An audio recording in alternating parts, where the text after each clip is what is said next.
everybody, once again for another edition of Harwich Mariners baseball. As the Mariners look to get back to 500, as they sit at 6-7 on the season, they play host to the Hyannis Harbor Hawks for the first time this season, and this is the third time that these two teams have played in the last 6 days, as they had a doubleheader last week that was split on Sunday.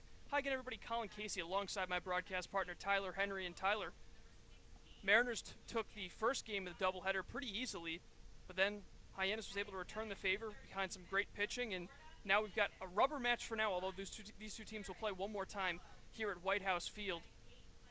Hyannis is starting to kind of get some momentum going in the Western Conference, and they really need it right now the way they started the season off. Yeah, I mean, for a team that started their first 9 games without a single win, to win 2 out of 3 is a big thing. And so, they're going to try to maintain that momentum, but as you mentioned, just good pitching for them in that game. The offense has been there all season long. You and I were kind of looking at the offensive numbers before this game and going, this offense isn't that bad. It's been the pitching that's really let them down. And when the pitching shows up, they put themselves in a position to win a lot of baseball games. So we'll see whether or not that happens today. They'll be throwing Tyler Madison, who's looked pretty good so far this season, but whether or not he can actually show up like many of the Hyannis pitchers this year is yet to be determined. Meanwhile, the Mariners will send out Connor Seckler for his third start of the season. And Seckler looking to end a 2-game losing streak for Harwich, as they've dropped each of their last 2, including the last game they played, which was back on Wednesday. That one against the YD Red Sox, falling by a final score of 3-1. So they look to pick up a win. And Tyler, they found some pretty good success against the West so far, 6-4 on the season, albeit a lot of their games taking place against the West. And this is a team that they've seen before. What do you think's been the difference in the way Harwich has attacked these West Coast games? I mean, I don't think it's necessarily to do with the division that they're in necessarily. Sometimes you see a team more often than others, and it gives you a little bit of a competitive advantage. But, I think at the end of the day, it's just been circumstance. And one thing that I've noticed is the Mariners go on spurts in between rain-out games.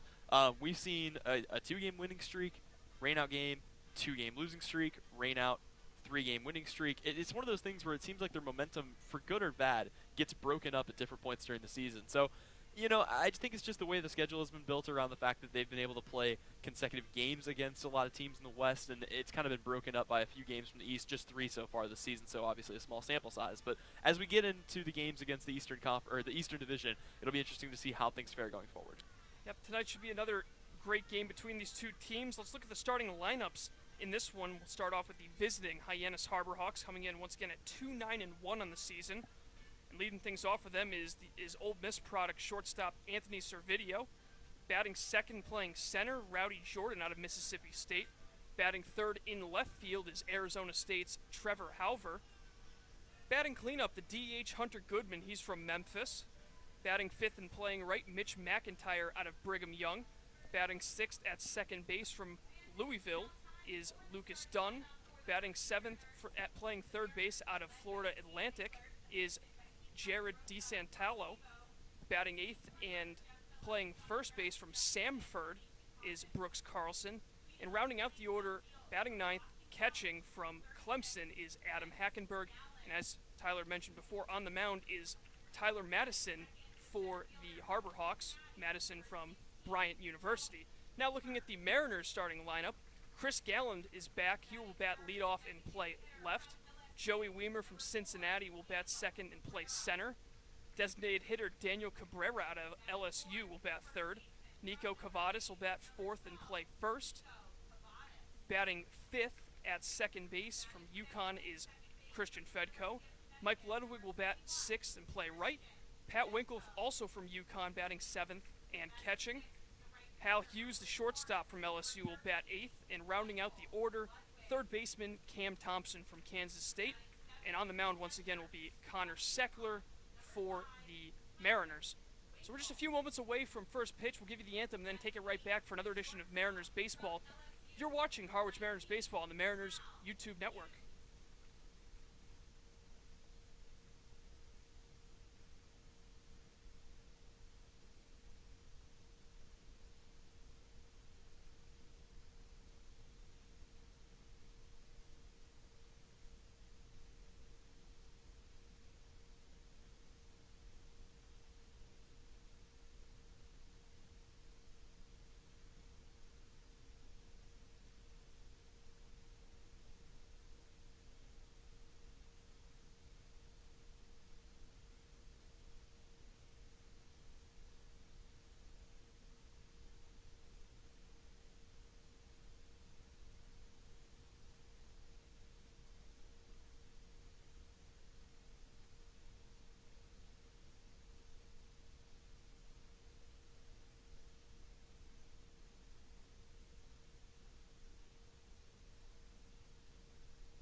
back here once again at White House Field, and the Mariners looking to battle back to 500. And Tyler, it seems like they've been doing that all season long, trying to catch up and keep pace with the division. Yeah, and I mean, obviously it's still early, but you're absolutely right. It feels like this team has kind of been treading water right around 500. They were able to get above it in the first game of the Hyannis doubleheader, but then immediately came back down to 500, losing the second game. So, you know, it's something that's going to be a consistent thing throughout the entire season, and unfortunately, for being just one game below 500, they sit in last place right now in the East, a very competitive division, so they're going to want to get that tightened up a little bit as soon as humanly possible, and now is an excellent time to do that against a floundering Hyannis squad. And on the mound to try to be that stopper for the Harwich Mariners is going to be Connor Seckler. Seckler out of Missouri State, who is 1-1 on the season with an even 4 ERA. He's gone 9 innings total, given up 4 runs on 8 hits. He's also walked 2 and struck out 9. And for Seckler, it's kind of been a tale of 2 different starts. He had a strong first start. Second one, things didn't exactly go the same way. What do you expect from him here tonight? I mean, I think we've seen more or less what we're going to get out of Connor Seckler, and I think really during his first start, he has the potential to do that every single day. You and I both remember during that game, it seemed like there were a lot of balls that were hit, not necessarily the hardest in the world. It was infield singles, it was little flares in the gap, that kind of thing that really kind of piled up on him. So I expect to see him come out and bounce back. He's got a pretty dynamic set when it comes to pitches, a fastball, a slider, and a changeup to go along with it. And you know, his first outing was absolutely dominant. He's going to have to be this team's ace now with Logan Allen's departure to Team USA. So there's a lot of weight resting on his shoulders, but I think he understands that. And also keep in mind, he's making just his 3rd start since high school. This is a guy that is used entirely out of the pen for Missouri State, and now he's getting an opportunity out there on the bump to start games. Still getting used to that, but I fully expect to see a full and complete bounce back from that game too. Yep, that was June 19th, his last start against Brewster in a 4-2 loss. Didn't really get too much help at the plate in that one, going 4 innings, giving up 3 runs on 6 hits, but he's looking to bounce back here tonight against Hyannis as Anthony Servideo digs in, and the first pitch he sees is on the inside corner for a called strike to begin the ball game. Yep, and Servideo, of course, one of the biggest offensive highlights for this squad the first time these two teams met. One of the only guys that didn't go down on strikes multiple times. Hard ground ball to first. Cavadas able to backhand it, step on first for out number 1. And as we know, or as we're accustomed to seeing through his first 2 starts, Seckler is one who works very quickly, even when he's through the windup.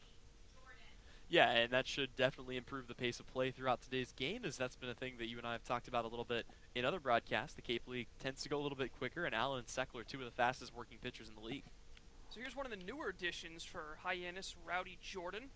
Lays off the first pitch high and away. Yep, Jordan out of Mississippi State University and had a pretty good year with the Bulldogs out there.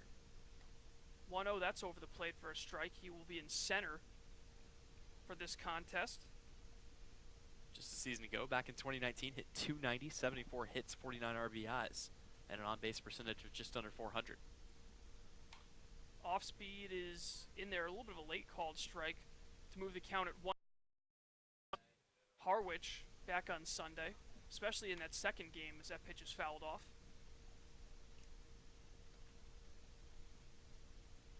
As he went 1 for 3 in the second game.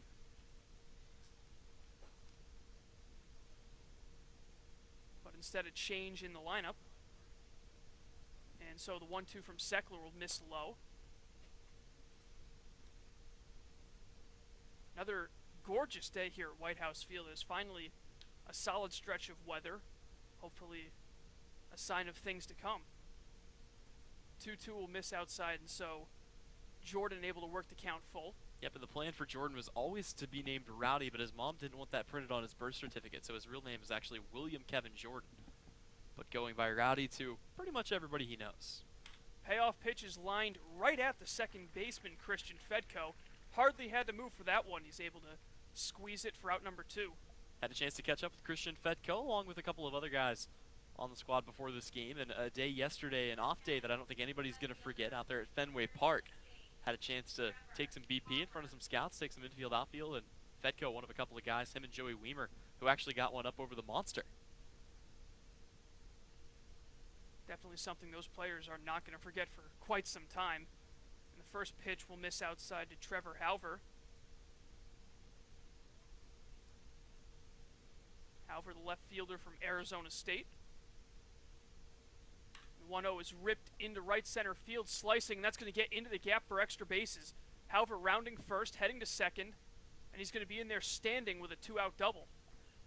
Yeah, and that's what Trevor Hauber does. If you put a pitch on the inside like that, he's going to take you the other way, and just a good piece of opposite field hitting. And with 2 away, then the Harbor Hawks have a runner in scoring position here. And Tyler, you got to, as you said, you got to watch him at Arizona State. It really seems like the ball jumps off the bat, unlike some of the other guys in this Hyannis Harbor Hawks lineup. Yeah, it doesn't seem to matter where he puts the ball. It comes off the bat hard. And, you know, we've seen a lot of plays last year where he would smash the ball right at a capable shortstop, but he wouldn't be able to make the play just because of the velocity, the exit velocity off the bat. So a 2-out opportunity for Hunter Goodman, the designated hitter, and he's ahead in the count 0-1, or 1-0, I should say.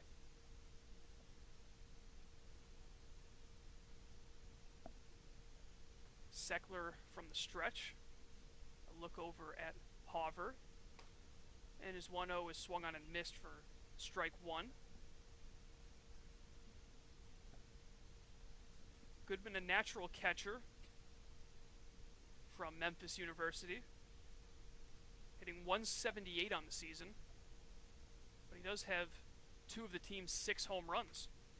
That ball's fouled to the backstop. Yep, a little bit of pop, and again, this offense has not been that bad. Surprisingly, this team's offensive numbers are pretty good. It's just been the pitching that has been an absolute travesty. I believe they have almost twice as many runs given up this season as the second worst team in the league. The 1-2. Off-speed pitch is hit high in the air out towards shallow center. Coming in a bit, Joey Weimer, and he's able to make the catch to end the inning. So scoreless first for Connor Seckler. We're through half an inning here at White House Field. 0-0 our score. You are watching Harwich Mariners baseball on the Mariners YouTube network.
Mariners getting their first crack at the dish in the bottom of the first after a scoreless top half from Connor Seckler. They will be up against Tyler Madison from Bryant University, out not too far from here in Smithfield, Rhode Island. And so far, it's just been 1 appearance for Madison, but it was a solid one. He only went 5 innings, but just 2 hits, 1 earned run.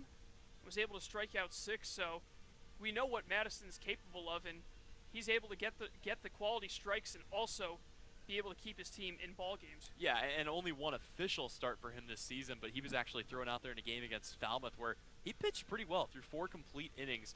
He only gave up 3 hits, 1 run, and had 5 strikeouts, 2 walks. But in the bottom of the 4th, right before that game would have gone official, it was rained out. And so that was completely washed out. All of those stats washed away with it. But here, it's sunny skies and an opportunity for him to try to get some of those stats back against a Harwich Mariners lineup that has been good at times, but inconsistent. Yeah, and that Hyannis start from Madison was actually kind of squandered because the game ended in a 9-9 tie against Falmouth back on June 14th in a game where Madison gave them a phenomenal start. So the first pitch is outside to Chris Galland. And it's still interesting to me that we haven't seen Galland in the lineup as much over the past couple of weeks. He hits a chopper to third, tough play, long throw across the diamond, gets away, and Thompson's going to go all the way up to second base, and the ball actually does go out of play, so he will have to hold up there, but kind of rushing the throw over at third was DeSantallo. Well, I mean, rushing the throw, but also Adam Hackenberg was not lined up to cover the first base bag. He was kind of jogging, half-heartedly down there to first base. I don't want to say it was a lazy play because I don't really know what was going through his head, but he was not in the right position, and that allows the ball to get all the way back to the screen and lets Chris Gallen move up to second base. So that's going to be an error, but also a hit because it looked like Gallen might have been there in time. So a single and an error to score that one. And now Gallen in scoring position with nobody out. The first pitch to Joey Weimer. It's popped up foul. Catcher taking a little bit of time to find it, and it's going to get out of play anyways, as Hackenberg having trouble looking straight up. The shadow's definitely a factor on that play. Yep, and Joey Weimer and Chris Gallen, two of the hottest hitters in this lineup to start the season before a lot of guys came back from the College World Series playoffs. Good to see them back in there 1 and 2. And Harwich, of note, is a little bit short-handed today, as 3 guys are down in the college home run derby. Mike Rothenberg, Chris Lanzilli, and Tyler Keenan. The 0-1 fouled off. So with those guys gone, the only guy available off the bench to come in today, position player-wise, is Jacob Hurtubise. And of course, the NCAA season, the College World Series in Omaha finally concluding, champion crowned as it was Vanderbilt winning it all against Michigan in a best-of-3 series, winning that one in 3, a very exciting series. The 0-2, and that will miss outside. Yeah, Michigan team that wasn't really expected to do a whole lot coming into that tournament, but everybody realized they were for real when they bounced UCLA right before the actual official playoff round started. So, doing big things, just coming up 1 game short as now went to a divisive 3rd game, and a very exciting year for college baseball. Madison from the stretch, the 1-2 is a breaking ball, hit to short, long throw across the diamond by Servideo, and he's safe. And you can see the frustration for Brooks Carlson over there at first, and I completely understand. He definitely came off the bag, but I think he might have gotten the tag there in time. And the umpires are going to take a look at it as coming out of the dugout was Chad Gassman. And we know what happens when Chad Gassman comes out of the dugout. Oh, yeah. Last time he got tossed back in the beginning of that doubleheader, but very wisely he comes out and goes back into the dugout. I think you're probably, if you're first base umpire Richard Galvin, you're taking a look at the base and you're seeing whether the guy's going to pull his foot. And he definitely did. He came off the bag to make the catch, but he turns his body to catch the ball and then rotates his glove around and makes the tag, and there's the call. Joey Weimer will be called out at first base. I think they got this one right as they were able to tag him before Weimer's foot hit the bag. Yep, I think it was the right call as well, and a much better play over at first by Carlson after a lackluster play on the ground ball hit by Gallen. He was able to jump up, catch the ball, and make the tag, and now manager Steve Englert's going to go out and have a couple of words as well. Yep, he's talking to home plate umpire Dan Henry, and again, it was very close, and I think Englert sees that too, but I think they got the call right on this one. It did look like the tag was there before Weimer got in. So that'll bring up Daniel Cabrera, but more importantly, Colin, in all of that mess, Chris Gallen moves over to 3rd, and the Mariners have a potential run 90 feet away with 1 out. The score of that one's 6-3. And now Cabrera, who had himself quite the first game of the doubleheader, his first pitch is in the dirt, driving in 4 runs. And he ended up finishing a triple shy of the cycle.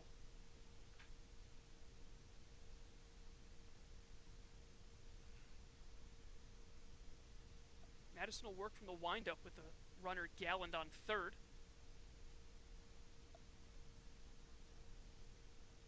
And the 1-0. Waved at and missed for strike 1.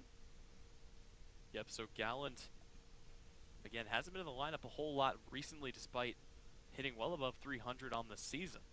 But another chance here, and he's proved his worth so far with the base hit, and he's in scoring position now. As waving the pitch outside of the zone is Daniel Cabrera.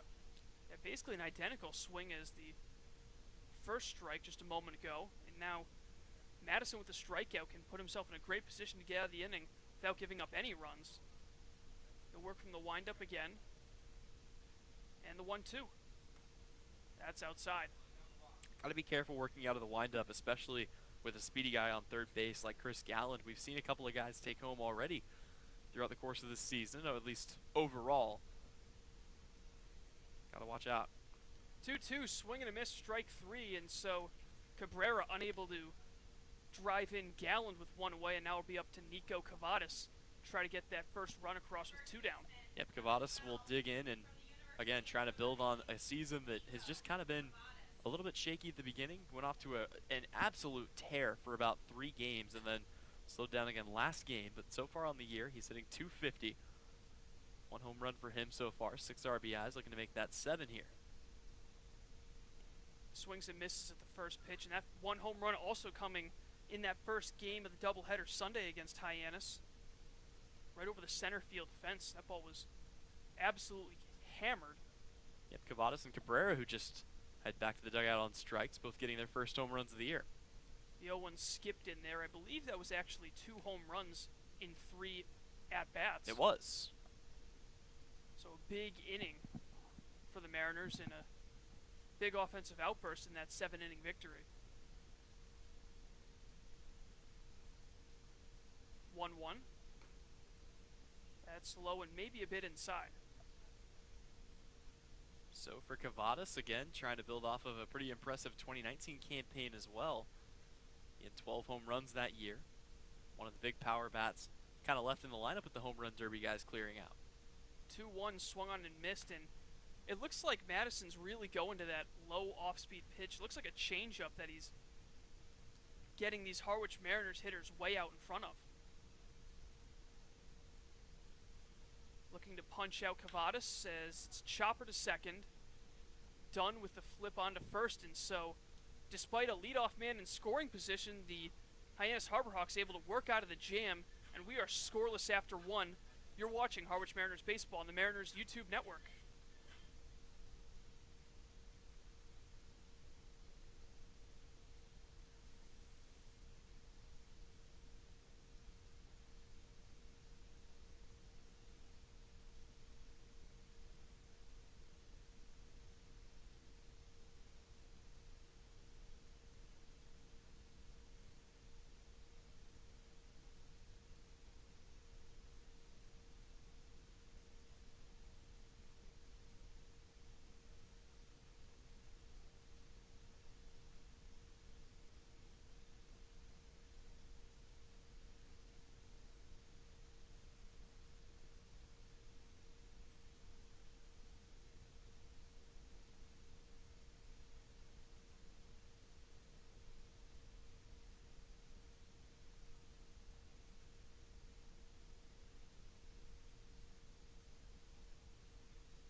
We are scoreless after 1 inning from White House Field, and it'll be the 5, 6, and 7 hitters due up for the Harborhawks with Mitch McIntyre out of BYU. Left-handed right fielder digs in, and he will face Connor Seckler. And Seckler's first offering is a swing and a miss for strike 1. Yep, so Seckler goes back to work here, and he will be greeted, as you mentioned, by the middle part of the order, starting with Mitch McIntyre, who, for all the strikeout numbers he's had, is a pretty good power hitter, all things considered. Outside, and McIntyre, one of 4 guys with double-digit strikeout numbers on the team. He's got 11. Bryce Teodosio also with 11. The 1-1. Swing and a miss for strike 2, so he's in danger of striking out again. And then tied for the team lead with 15 is Brooks Carlson and Hunter Goodman. So despite this powerful part of the middle of the order, a lot of strikeouts between them, and there's a swing and a miss for strike 3, so make it a dozen on the season for McIntyre, and the first strikeout for Seckler this evening, 1 away. Yep, Harwich has to find a way to maintain that lead over the rest of the league in strikeouts thrown without the services of Logan Allen. So Seckler picks right up where he left off, and now he'll face off against Lucas Dunn. Yeah, Dunn did not play in either of the doubleheader games. He's only had 4 at-bats on the season. He's 1 of 4 and swings and misses the first pitch he sees. Dunn from Panama City Beach, Florida, and University of Louisville, and count even at 1. Yep, and another guy that missed a little bit of time during the 2019 season with an early season injury, but able to bounce back from that pretty quickly in rehab. Dunn takes a pitch in there for a strike, and Tyler, it seems like Seckler's off-speed pitch is really working early. Yeah, I mean, the changeup has been absolutely brutal on guys. The velocity on the fastball in the mid-90s. Check swing. Did not go. The pitch looked like it missed just inside for 2-2.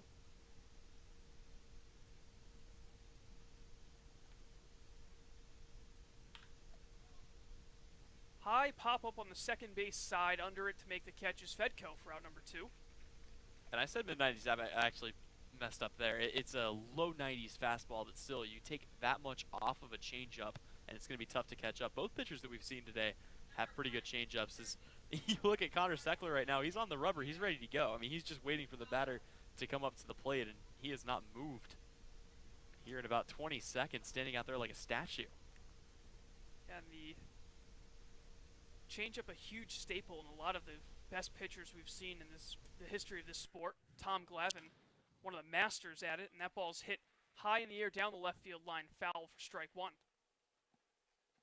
Yeah, it can be deadly, and one of the biggest things is how much difference can you put in between your fastball and your changeup.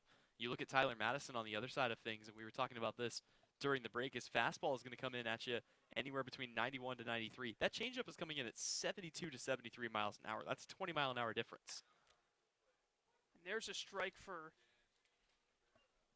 Seckler to make it 0-2, and that's good also for guys that end up getting up there in age when they lose velocity as they get older. As long as your changeup's still that slow, there's still going to be a significant difference between your fastball and off speed is outside for a ball 1-2.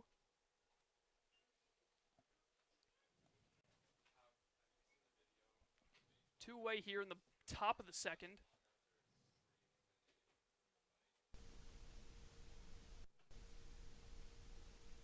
Long look in by Seckler. Now he starts his delivery. The 1-2. That'll miss outside. It looks like it's a standoff between who can mess up whose rhythm worse.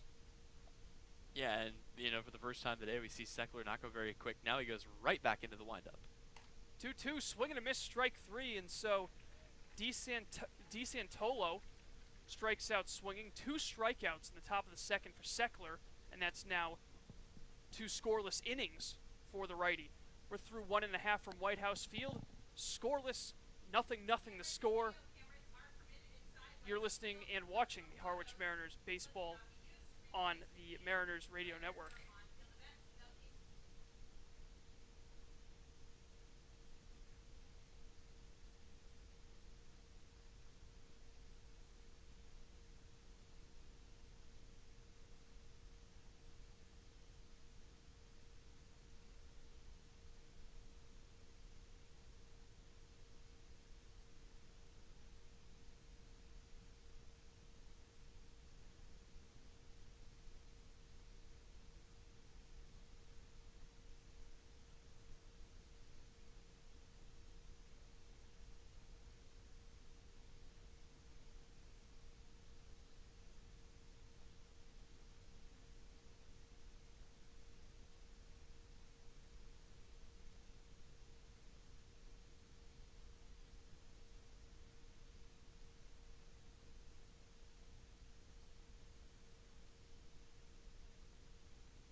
Bottom of the second from White House Field. The Mariners looking to strike first against Hyannis, as these two teams playing their third head-to-head game this year.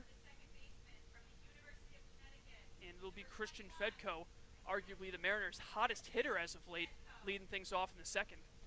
Yep, Fedko mentioned in addition to just hitting every single ball thrown his way, he's also started picking up a little bit more steam when the power department picked up his first home run against YD just 2 days ago and looking to continue that stint here. That home run would end up being the lone run of the game for the Mariners in a 3-1 loss against the Red Sox. And Madison's first pitch is on the outside corner for a strike. And ironically, the only break that Christian Fedko has had from being just an absolute terror behind the base pass is the one game he played against Hyannis during the doubleheader where he went 0 for 3. But other than that, he has been going through opposing pitchers left and right. And here he's going to take one off the elbow. Got to be careful there, and clearly in some pain as he jogs on down to first. Yeah, that one never feels good. Not a lot of protection on that forearm. He heads down to first. Seems like he'll be all right. Just kind of one that'll sting for a little bit, but that puts the leadoff man on for the second straight inning. And now Mike Ludwig will head to the plate. He actually busted a slump against the Harbor Hawks with a double, ending a lengthy hitless streak. Now Ludwig back in the lineup against the Harbor Hawks, looking to do some damage with the runner on. Fedko with a solid lead over at first. And the first pitch gets away from the catcher. Throw down to second is not in time, as that was actually Hackenberg unable to come up with it, and that's going to be a pass ball. So Fedko now in scoring position for the second straight inning. A runner on second, nobody out. And that was a heck of a throw down to second base. The fact that was even close, Fedko did get a late jump, but still, an awfully good throw by Hackenberg. Gonna have to be careful if you want to test his arm. 1-0 now to Ludwig. And Madison gets him to swing through a pitch to even the count. You said Ludwig in a bit of a slump, but despite that, still, after breaking it, hitting above 300 on the season. 8 of 26. The outfielder from Wake Forest. Madison's 1-1. Line drive out to left field. That's going to get down for a base hit. Fedko will hold up at third. And so it's runners at the corners now for the Mariners and Pat Winkle at the plate. Yep, big time opportunity here. Even a double play arguably scores the run. So it'd be interesting to see where the infielders are going to set up shop here, whether they're going to play in and try to prevent the run or if they're going to try to play at double play depth. And for the time being, it looks like the infielders up the middle at double play depth, corners in. Only one holding on the runner right now is Carlson over at first. So outside of a shallow pop-up, any ball in play, in a line out, I should say, should be able to bring home that first run. Winkle, 2 for 12 on the season with an RBI. That ball hit hard on the ground at first. They get the tag play at first. On to second, it's a safe call. Wow, that throw looked like it was in time. The tag was there, but Ludwig apparently beating it, and so a run scores. Will be an RBI ground out for Pat Winkle, and the Mariners take a 1-0 lead. The throw was well ahead if it was going to be a force play, but I don't think he got the glove onto Ludwig fast enough. So it'll be an RBI as Pat Winkle grounds out, and still a runner in scoring position with only one away for Hal Hughes. So again, a guy in scoring position in Hughes at the plate looking for his second hit of the year. He's 1 of 8. He lays off the changeup in the dirt. And I know we haven't seen a whole lot out of Hal Hughes offensively so far this season, but watching him take BP at Fenway, this guy can really spray it around. I mean, he's got a pretty good compact swing. He's not going to go out there and give you 10 home runs in a season or anything like that, but he definitely has a good swing when he can get a barrel on the ball. And opposite field hitting, so important in the era of the shift. The 1-0 will miss low. And speaking of the shift, with the second baseman Dunn holding runner Ludwig, a lot of space on that right side of the infield.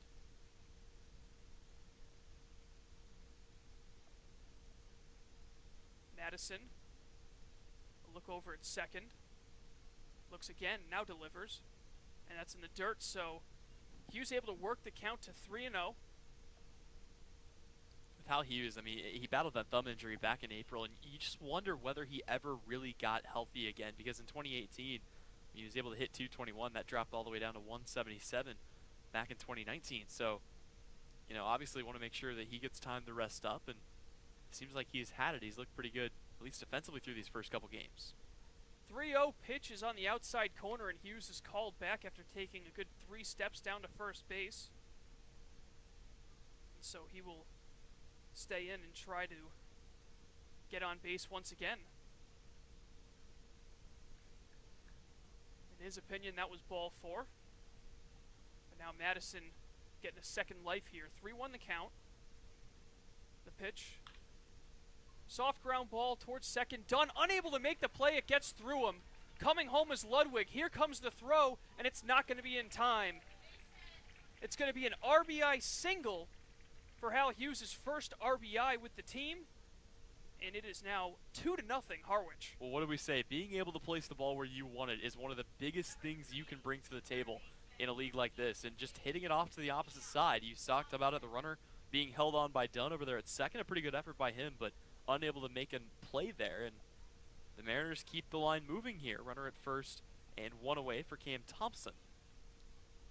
Yeah, it was hit right in that tough spot where he had to make a sliding stop. The ball kind of got through him almost like he was a hockey goaltender. Snuck right under his armpit. And Cam Thompson swings the first pitch he sees and fouls it straight back. Yep, Thompson's definitely been picking up steam, at least since the beginning of the season. I know we keep mentioning it, but he just keeps going. As it was a very tough start for the year, hitting well under 100, but lately he's broken out of that. As this throw over to first is going to get by, that's going to allow the runner to move up as Hughes will take off, and he's going to round but not even think about swiping third. So the runner moves up on a wild pickoff move, and boy, this inning is it just feels like the Hyenas season epitomized. Yep, that's going to be the second error in as many innings. The second throwing error. And this one, of course, will be charged to the pitcher, Madison. So that'll put a runner in scoring position here with only one away. Thompson, the lefty, playing third base with the absence of Tyler Keenan. And he hits a chopper to second. Dunn with a much easier play this time. Throws on to first, get out at number 2. Meanwhile, Hughes able to advance to third. So now a runner 90 feet away from home. And Chris Galland in his second plate appearance, looking to extend the Mariners' 2-0 lead. Yep, and you got to take the runs when and where you can get them. So with 2 away, a big opportunity coming up here for Chris Galland, who was able to reach second on an error back in the first inning. And he'll look for another base knock here. Madison working from the windup. He skips the first pitch in, but a good block by Hackenberg. And I guess that's the other option, too, if you're the Mariners for scoring. If one can get by Hackenberg, be an opportunity to swipe home.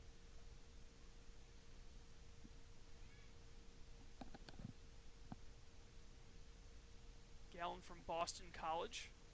Spent some time last year with the Mariners. Back with him for his second season, and it's a high pop-up once again towards second. Dunn heading back, but coming in is the right fielder, McIntyre, to make the catch to end the inning. But the Mariners strike first. They pick up a couple of runs in the home half of the second, and they lead 2-0. You are watching Harwich Mariners Baseball on the Mariners YouTube network.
Welcome back to White House Field. 2-0. The Mariners lead after 2 over the Hyannis Harbor Hawks. And Brooks Carlson looking to get something going for Hyannis, the first baseman out of Samford University. Hitting a .195 on the season. A couple of doubles and 4 RBIs. He swings and misses the first pitch. A nice changeup from Seckler. Yeah, Seckler doing a good job mixing speeds here early on in this game and just keeping guys off balance with the off speed, utilizing the fastball a lot. The 0-1, that's in there for strike two, so Seckler being very aggressive so far. Hasn't walked anyone through his first 2 innings, so he's finding the strike zone.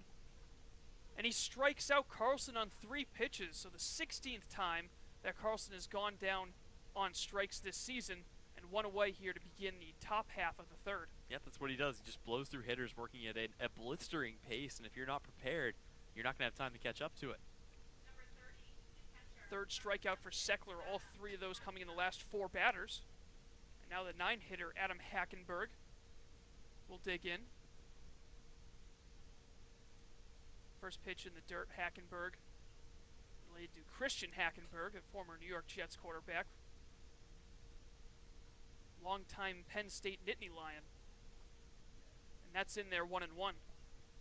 Yeah, Hackenberg in his short stint with that team that I'm trying to remember the other 2 quarterbacks they had at the time. Bryce Petty was 1. Petty was 1. As that's low. Geno Smith maybe a little before then. They did have Josh McCown as well. So it's been quite the carousel for the Jets during that time. Mike Vick for a short period of time. The 2-1 is hit high in the air out towards shallow center. Weimer coming in, and he will make the catch for out number 2.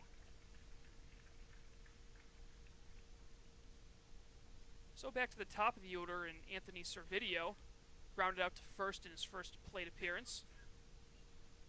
He was at second base in the doubleheader on Sunday, as over at short was Nick Lofton, who is now with Team USA, and Lofton went 3 for 4 with a home run in game number 2 of the doubleheader, so his bat's certainly missed by the Harbor Hawks, and the first pitch is in the dirt.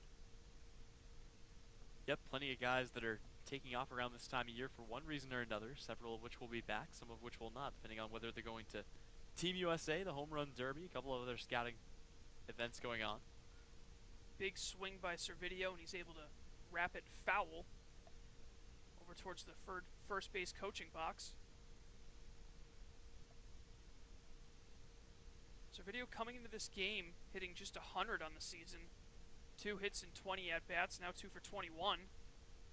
And in danger of making it 2 for 22 as he falls behind 1-2. Seckler back to that quick pace. The 1-2. There's a line drive heading out towards left center field. Weimer on his horse. He's not going to get there. It one-hops the fence. Into second is Servideo, and it's another 2-out double for Hyannis. As now it'll be Rowdy Jordan looking to drive home their first run of the game with 2 away. Yep, second time today that they've seen this. Just an excellent piece of hitting, taking that the other way, and a good effort by Weimer, but nobody was going to be able to track that one down out there in center field. So once again, a chance to end the inning, but Hyannis threatening here as one of their newest bats, and a guy that clearly they have a lot of faith in, putting him this high in the order this early into his Hyannis career, comes to the dish. And Jordan hit the ball on the screws in his first at-bat. It was right at Christian Fedko for out number 2 in the first. He'll look at the first pitch outside. Jordan from Mississippi State. Yep, Mississippi State, a team that got a new ballpark this year.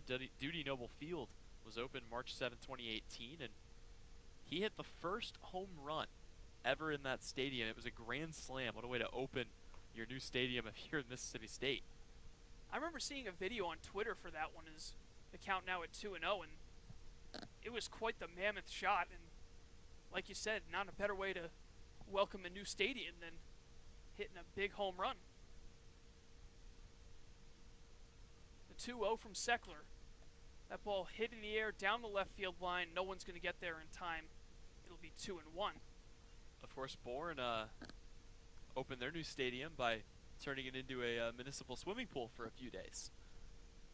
But the field conditions finally cleared, and finally we've had back-to-back days where we've had baseball games scheduled and baseball games played for all 10 teams in the league. We'll get you up to date later on the other scores going on in the Cape Cod Baseball League right now. 2-1 the count. Servideo on second, and that pitch will miss inside, so hitters count for Jordan, and another dangerous hitter on deck in Trevor Hauver.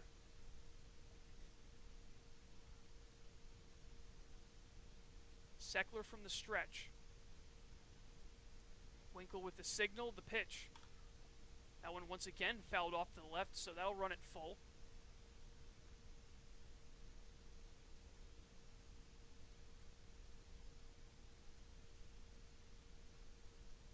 Yep, Jordan, a guy that had 19 multi-hit games just a season ago, 14 multi-RBI games, so definitely a big-time threat in that batter's box, and we'll see what he's got in store here.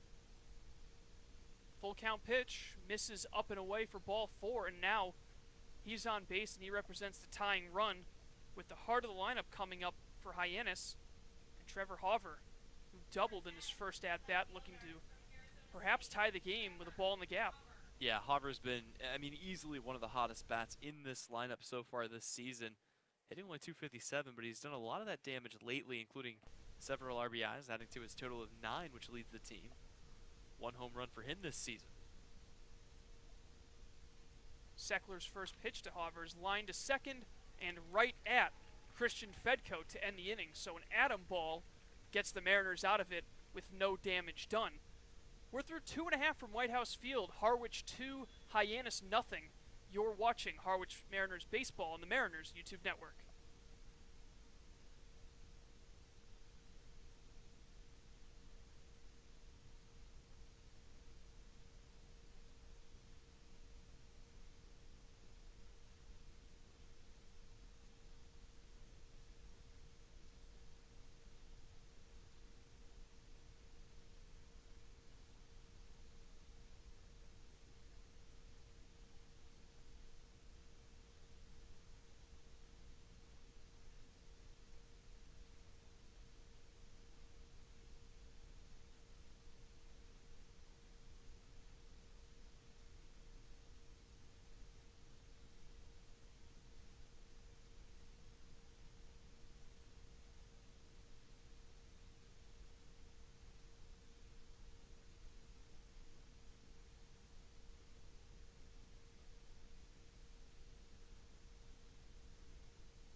Two to nothing the score from White House Field. The Mariners with a lead from a couple of runs in the home half of last inning, an RBI ground up from Pat Winkle, and an RBI single for Hal Hughes. So it'll be 2, 3, and 4. All 3 of these guys retired in their first at-bats as Weimer digs in. He grounded out to short on a play that was overturned. A high throw, but Brooks Carlson was able to reel in the ball and make the tag in time. And the first pitch to Weimer's on the inside corner for a strike. Yeah, Weimer taking a lot of pitches early on in counts. He's been pretty content to see whether the pitchers are willing to put him on for free, but he's fallen behind as a result, here behind 0-1, and he's had to kind of dig his way out of trouble with some clutch two-strike hitting. That pitch on the inside corner as well, so he falls behind 0-2. Yep, and there's that curveball, just excellent delivery, bringing that one from the inner half right onto the inner half of the plate. Starts right around the belt, drops right around the knees. Here's the 0-2 from Madison. Check swing. And no appeal down. He did not go. Count is 1-2. I mean, for a guy like Joey Weimer with as tall of a stance as he has, it's hard to lay off that high fastball. We seem to get struck out on that several times this season. 1-2 is bounced foul to the third base side. And it seems like Weimer's been doing that a lot this season, and that is getting on top of the ball instead of driving it. And you have to wonder what his stats might look like if he was able to kind of square the ball up a little better than he has, especially as of late. See, I don't know if it would make as big of a difference as we might think, because he also has a ton of infield singles that have come as a result of those high choppers. Breaking ball can't quite catch the inside corner for Madison, and that evens the count. Perhaps, though, of course, the home run numbers might go up if he's able to hit more of those line drives. He does have 1 on the season over the left center field fence. The lone run in a game against Falmouth here at White House Field, and 2-2 is fouled off. Of course, Harwich out there wearing their home reds. Something we don't get to see that often, but in support of military appreciation. Much Good. like in the majors when they have those alternate uniforms, especially on Fridays. The 2-2. That'll miss inside. And I think Weimer very briefly forgot what the count was as he's almost started heading on down first. Umpire says, wait a second, you gotta come back and take at least one more of those before you do that. Mariners getting the leadoff man in each of the first 2 innings, looking to continue that trend, and Weimer with an extensive at-bat against Madison is able to fight off another pitch, this one off to the right.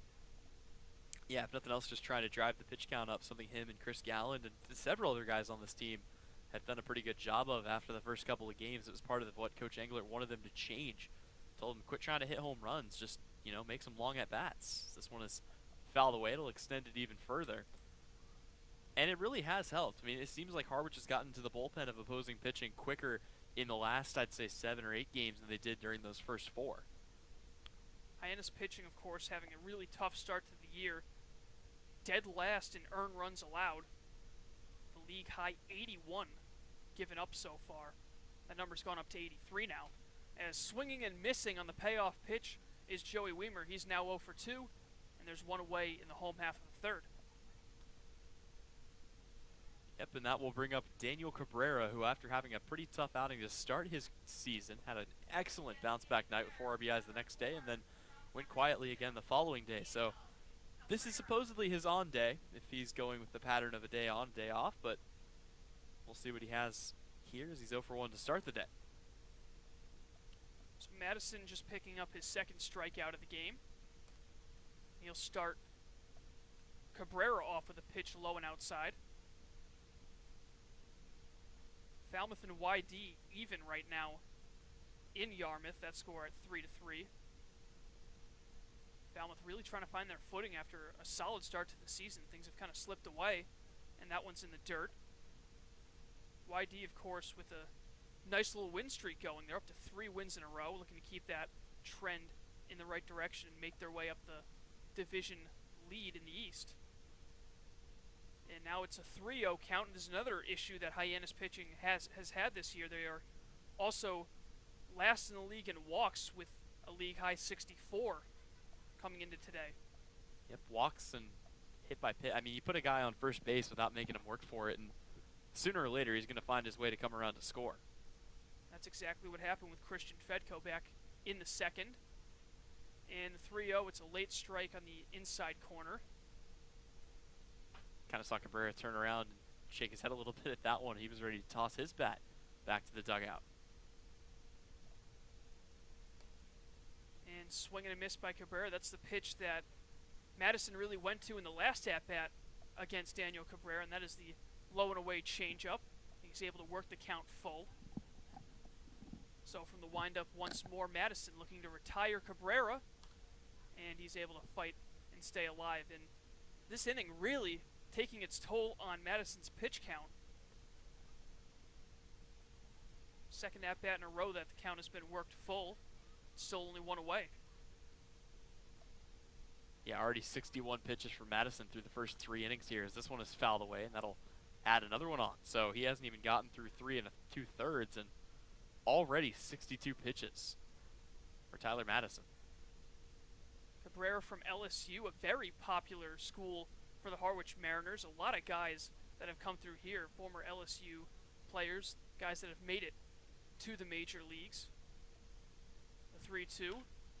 Chopper to second. Dunn, who's had a busy start. Glove flip, and it is not going to be in time. It was a great effort by Dunn, but he wasn't able to get too much velocity on the glove flip, and it's going to be an infield single for Daniel Cabrera. Yeah, and not a lot he could have done there. If he has to put his hand in the glove to take it out, no guarantee that he's able to get the runner at first. So he made the right choice there, but Daniel Cabrera, credit to him, just hustling down the line, and once again with a runner on base, and only 1 away, the Mariners maybe setting up shop here. Nico Cavadas, 0 for 1.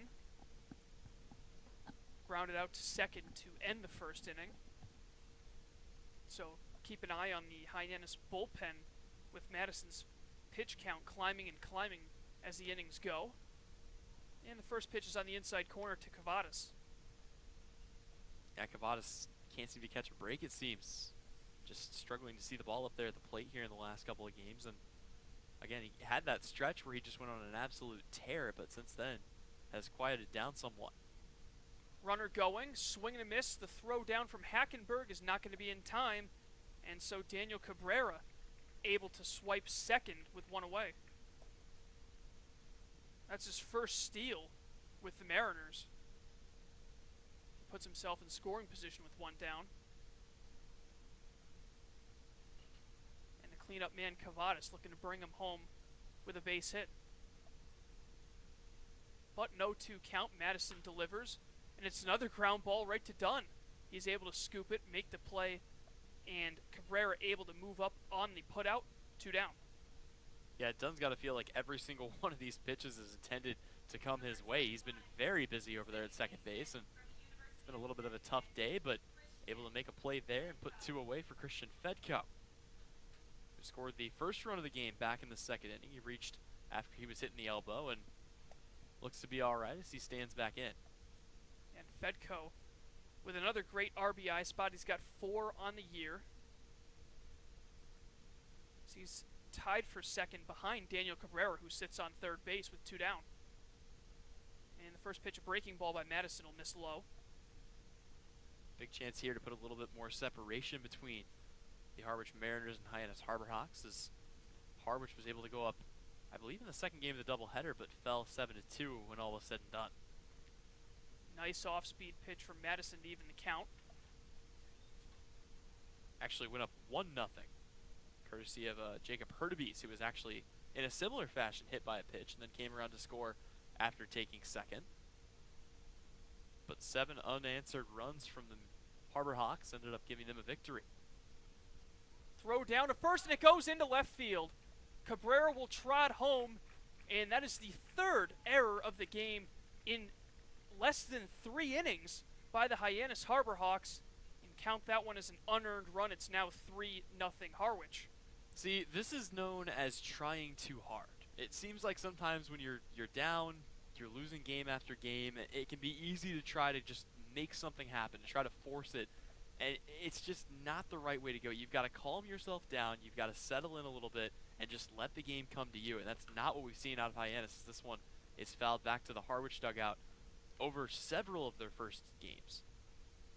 So the errors starting to rack up, and another one will bring a run home to score here for Harwich. League high 23 errors on the season for the Harbor Hawks, as another self-inflicted run scores due to it. And that pitch will miss high to make the count 2-2 to Fedko. Yep, and with 2 away, instead of a chance to put the inning over, or put the inning away, I should say, with nobody coming across to score, they have a chance to end it, but the run already comes in. Leave the ball in the catcher's mitt, you got a chance here. 2-2 fouled off once again. That pitch count continues to climb. That's another thing with the inning continuing, is Madison, who he's looked solid in these first almost 3 innings now, but he's not really getting any help from his infield, and that's taxing his arm for sure. 2 balls, 2 strikes, 2 outs. And Madison's payoff pitch is going to miss inside. It's actually going to make the count full. Well, and again, I mean, you look down to the Hyannis bullpen right now, it's pretty shallow. I mean, you don't have a ton of guys that you can bring in if you really need to, at least not over the course of a long week like what they're going into. So, they're probably going to be more conservative with it, but not a lot of choice. Fedko with a blooper into shallow center, but the busy man out there, Dunn, able to make the catch to retire the side. But the Mariners pick up another run on a throwing error, and they lead it 3-0 after 3.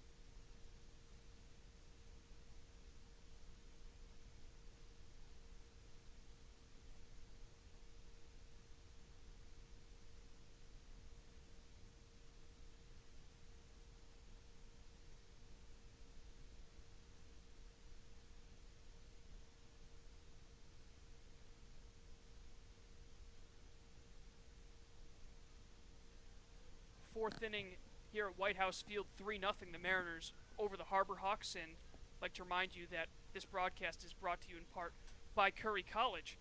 Earn a bachelor's or master's degree, complete a certificate, or take a single course through the Division of Continuing Education and Graduate Studies at Curry College. Classes run days, evenings, and weekends in Milton and Plymouth. To learn more about programs in business, criminal justice, education, nursing, and more, visit curry.edu. The Mariners hold a 3-0 lead over the Harbor Hawks, who have 3 errors going in here to the fourth inning, so they are on pace for 9 in this game. It's been a tough go of it so far for Hyannis, as they're looking still for their 3rd win, but they've won the 2 of their last 3, so an opportunity coming into this one to try to turn that around in the right direction. Connor Seckler back out there on the bump for the Mariners, and the first pitch he will offer to Hunter Goodman is a breaking ball that'll get in there for strike 1. Goodman in this one, 0 for 1 with a fly out to center in his first at-bat. Seckler's offering is a fastball that'll miss inside, and the count is even at 1-1. So the Mariners looking to get back to 500, but also to go over 500 at home. They come in 3-3. As this one is swung on and missed. Took a little bit off the speed there, and it's a 1-2 count here on Hunter Goodman. Yeah, it seems like, again, just been chasing that 500 mark all season long. Finally able to catch it, but then falling behind with a pair of losses as this one's going to be swung on and missed. Strike 3. Once again, pulling the string on Hunter Goodman is Connor Seckler. 1 away. Yeah, and the story for Seckler in this one has been how well he's mastered all of his off-speed pitches, whether it be his curveball or his changeup. He's been getting guys out in front like crazy in this one. And here comes the first guy that he got. It's Mitch McIntyre. Steps in 0 for 1 with a strikeout today. 4 strikeouts for Seckler on the day, and again, he has looked pretty solid so far. First pitch is a fastball that'll get in there. Good frame there by Pat Winkle.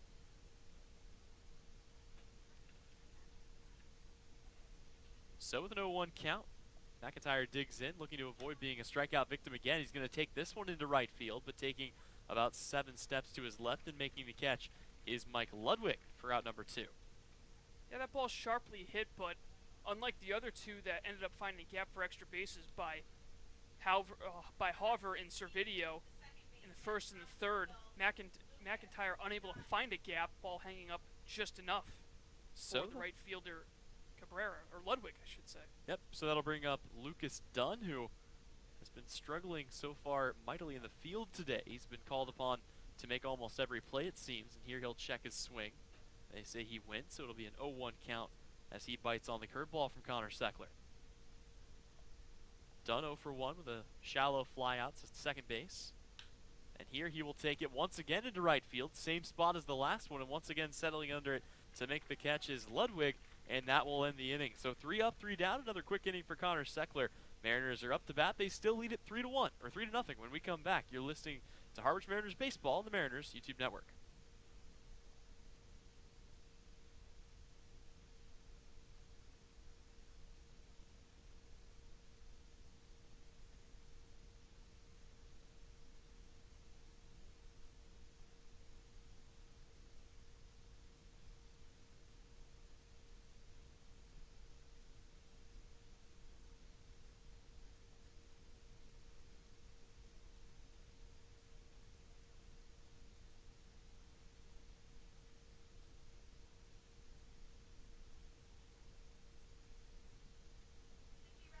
Tyler Madison back out there for another inning of work here for the Hyannis Harbor Hawks. Let's quickly take a look at baseball going on around the league. Starting off with a game that started earlier today between Falmouth and YD. The Red Sox of Yarmouth Dennis currently holding a 1-run lead, 4-3 over the Falmouth Commodores. And that's the theme throughout the entire league right now, as Brewster is up 1-0 on Bourne, Katuitt up 1-0 on Orleans, and Wareham on the first pitch of the game up 1-0 on the Chatham Anglers. And the one big thing about that, Orleans, Chatham,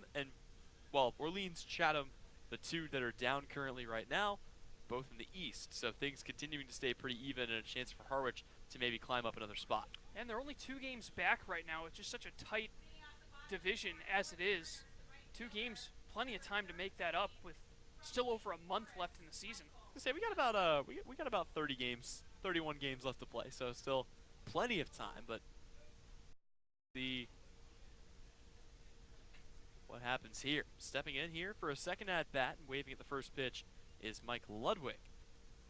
base knock back in the second inning and came around to score the Harwich Mariners' second run of the game. So he looks to continue improving on that 300-plus batting average this year. Here comes Madison's pitch. That one's going to be taken, well, right at the man again. It's going to be picked up and thrown to first by Dunn in time for out number 1. And I don't know if he's got some kind of magnetic pull to the baseball today or what's going on, but everything has been hit his way. One thing's for sure, he's really bolstering his Gold Glove candidacy with the amount of plays he's made here and keeping that fielding percentage pretty solid on the season, much better than some of his teammates can say in this one. So far, he has been involved in 6 of the 9 outs, or 6 of the 10 outs, sorry, that have been recorded so far in this one. So the first pitch will be called a strike, low and away to Pat Winkle, who comes in. He's 0 for 1 with a ground out, but did drive Christian Fedko in back in the second inning. Here comes the 0-1 pitch, and that'll bounce back to Hackenberg. Count even at 1-1. Yeah, and it's funny too because Dunn actually has made 2 errors, and he really hasn't seen much action. He's only played in 1 game, so he had a really rough defensive game in that one. But since then, other than the one hiccup on the hard hit ball, he's been perfect. Yeah, welcome to the Cape League. This one will be fouled away. Obviously, Dunn, not the main problem on this team, and when it comes to errors, they lead the league by a pretty wide margin. And you know, it's one of those things that it's not the end of the world if you have a ton of errors, but it certainly doesn't help. I mean, there are other stat metrics that it's worse to be last in, but definitely not a good thing, as this one will miss up around the letters, and the count is even at 2-2 on Pat Winkle. Winkle, of course, the only catcher available today, as Mike Rothenberg is currently out at the College World Series Home Run Derby. 2-2 count, and that'll miss low and away to fill the count here. Kind of wonder if we might see Cam Thompson come in to catch, if they are trying, in fact, to have him play all 9 positions. He's already played 6 of them, if I'm not mistaken. This one will be taken into left field and foul. For Cam Thompson, the tour would include a stop at pitcher, catcher, and first base. But I think we've seen him everywhere else. I'll get verification on that during a break, but he's been all over the place. It's great to have versatility like that, especially when you have to deal with a long summer here at the Cape. Payoff pitch. That one's going to be skied into left center field, but plenty of time to take 3 steps in and make the catch there for Trevor Hopper. That'll be gloved for out number 2.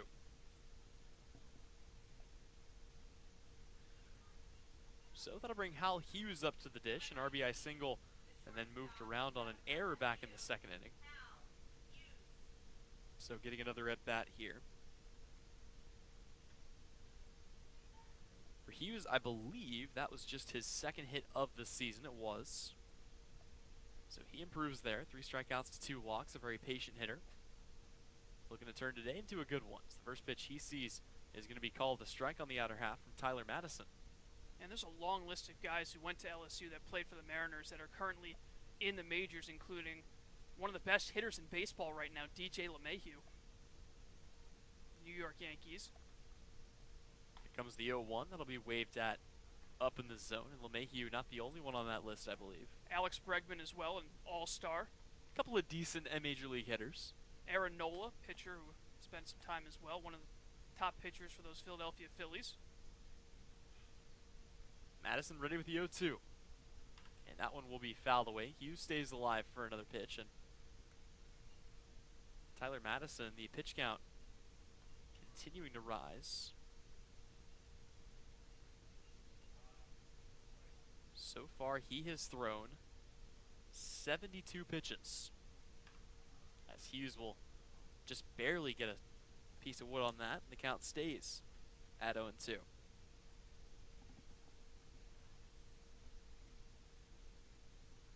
So approaching the 80 pitch mark here in just the 4th inning of play. Hughes digs in once again the 0-2 pitch, and this time it'll be taken into the 5-6 hole. It's going to be grabbed, throw across the diamond, and it's going to be in time. So how about that? Servideo able to glove it and make the throw off balance to get Hughes at first. That'll end it for the inning. No score for the Mariners, but they still lead it 3-0 when we come back. You're watching Harwich Mariners Baseball on the Mariners YouTube network.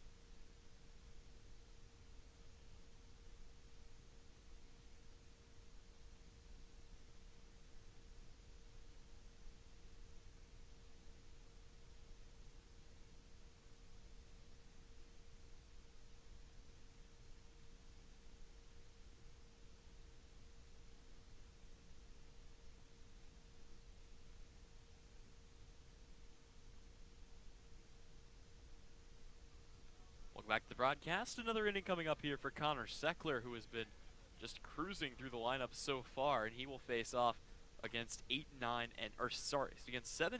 It'll be Jared DeSantalo leading things off, and this is a part of the order he has really handled well, as the last 5 guys in the order have been 0 for so far through 7 at-bats.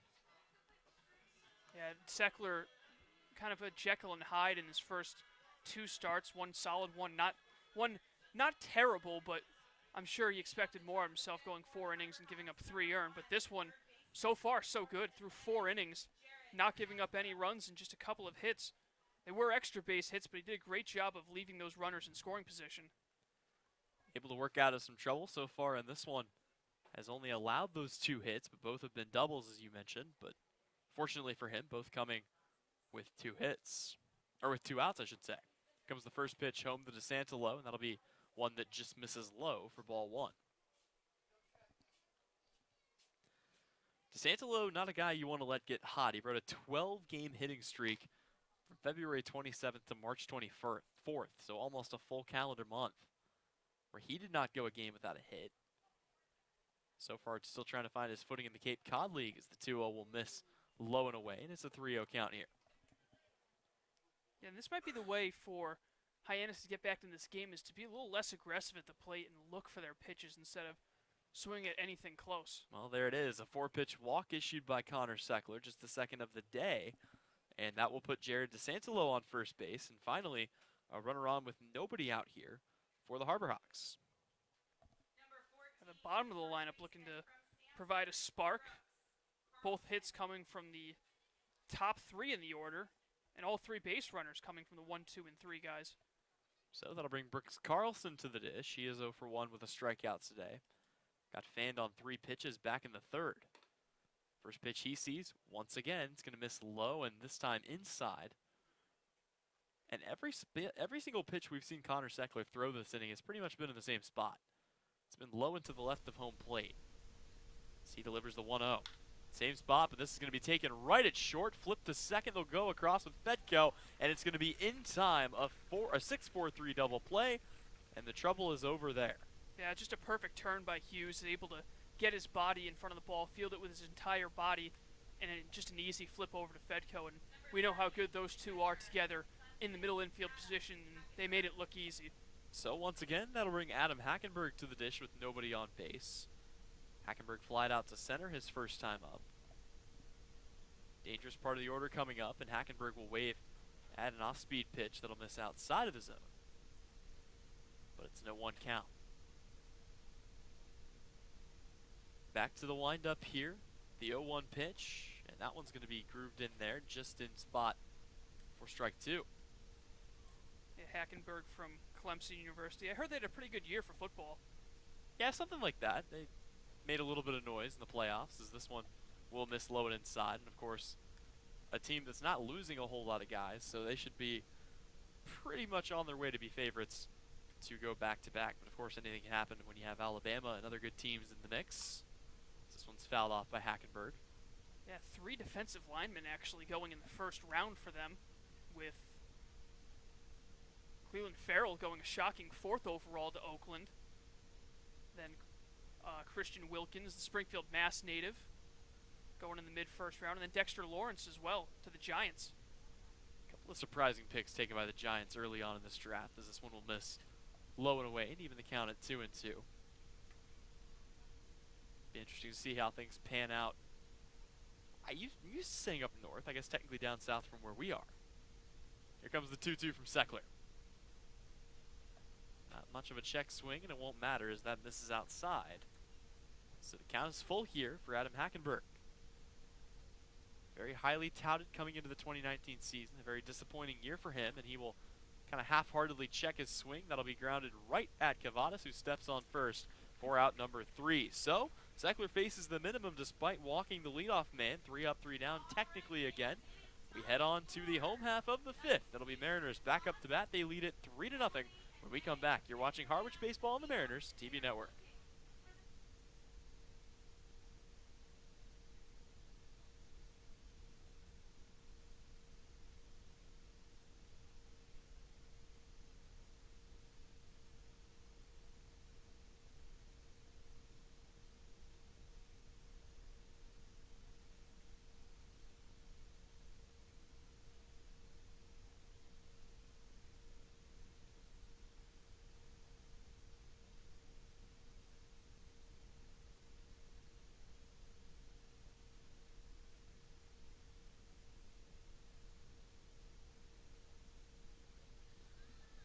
Back to the broadcast here. Tyler Henry alongside Colin Casey bringing you coverage of Harwich Mariners baseball. Mariners are up 3-0 as we head on to the home half of the fifth. It'll be Cam Thompson, Chris Galland, and Joey Weimer due up for the Mariners. And back out there to pitch yet again is Tyler Madison. His pitch count continues to rise here, Colin, but as you and I talked about, kind of a shallow bullpen situation for the Harbor Hawks, and so they're going to use that very sparingly the long week ahead.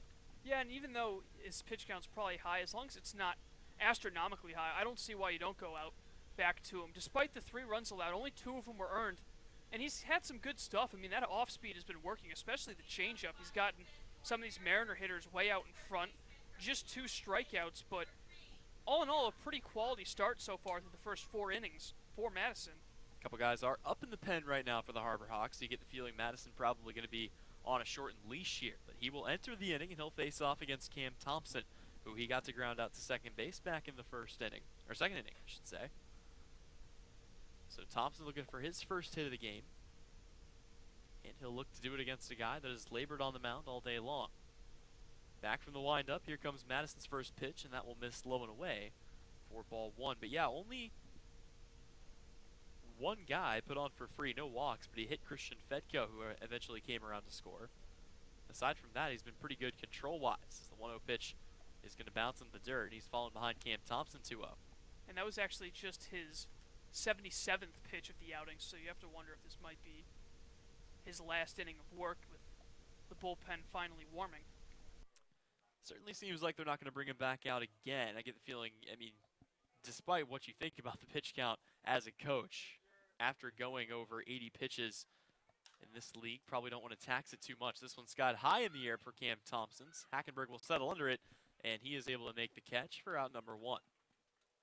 Yeah, that ball straight up the chute, and Hackenberg only had to take a couple of steps. It seems like a lot of missed pop-ups earlier in the season by pretty much every team in the CCBL that we've seen, but a lot less pop-ups are falling now. It seems like teams are starting to get their footing defensively.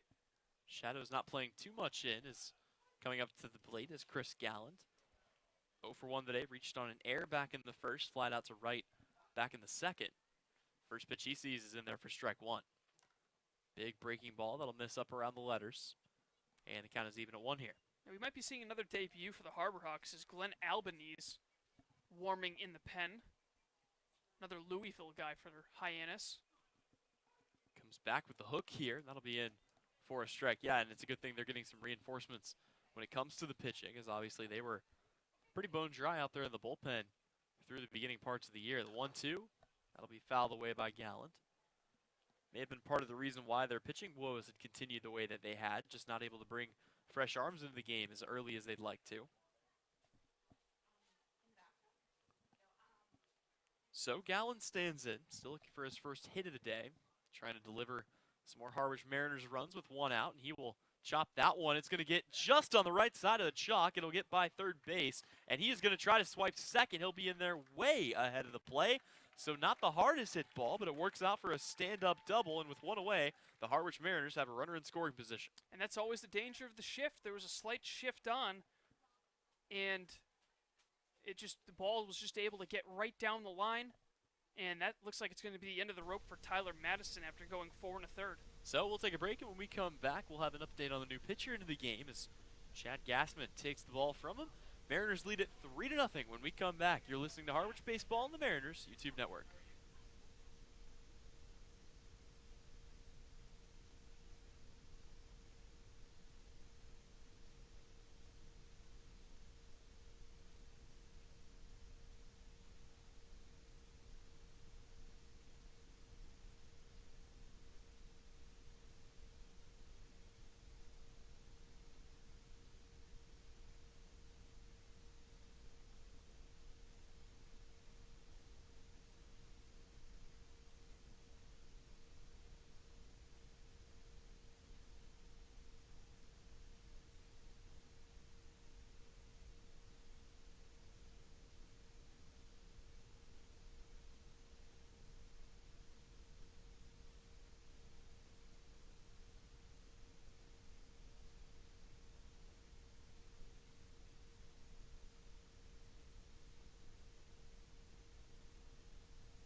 So it's a new pitcher into the game here for the Hyannis Harbor Hawks. It'll be Glenn Albanese, and as you mentioned, Colin, a guy that'll be making his debut here in this one.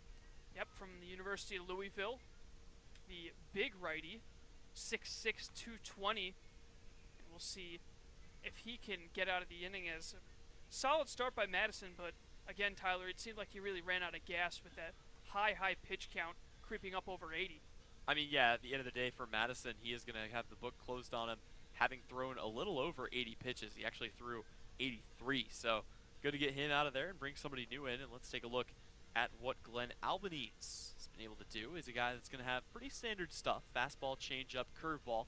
Also mixes a slider in there every now and then. And the fastball velocity going to be anywhere between 91 and 93. So pretty traditional in what we see out of a starter.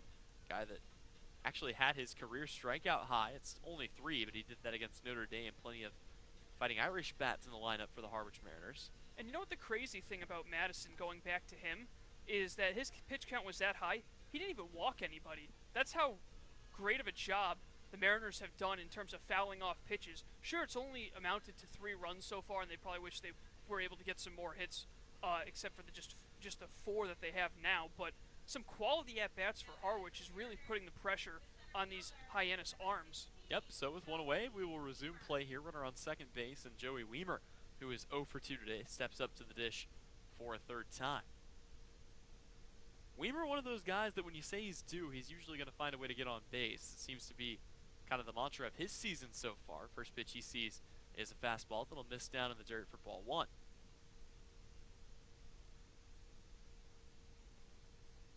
And only because I think you'll find this fact very fun, Colin. An interesting note of relative for Glenn Albanese. TJ, I believe that's Gagliardi, played in the NHL for 4 years. Actually, for 7 years. This one will miss outside, so a little connection to another pro league. Name sounds familiar. I'm just not really putting a name to the face. Fair enough. Spent time with the Avalanche, the Sharks, the Flames, and the Jets. But back to baseball. It's Joey Weimer here with a 2-0 count, facing off against Glenn Albanese. First bitter he's faced, and Weimer will check his swing. They're going to say that came into the zone regardless, and it's a 2-1 count.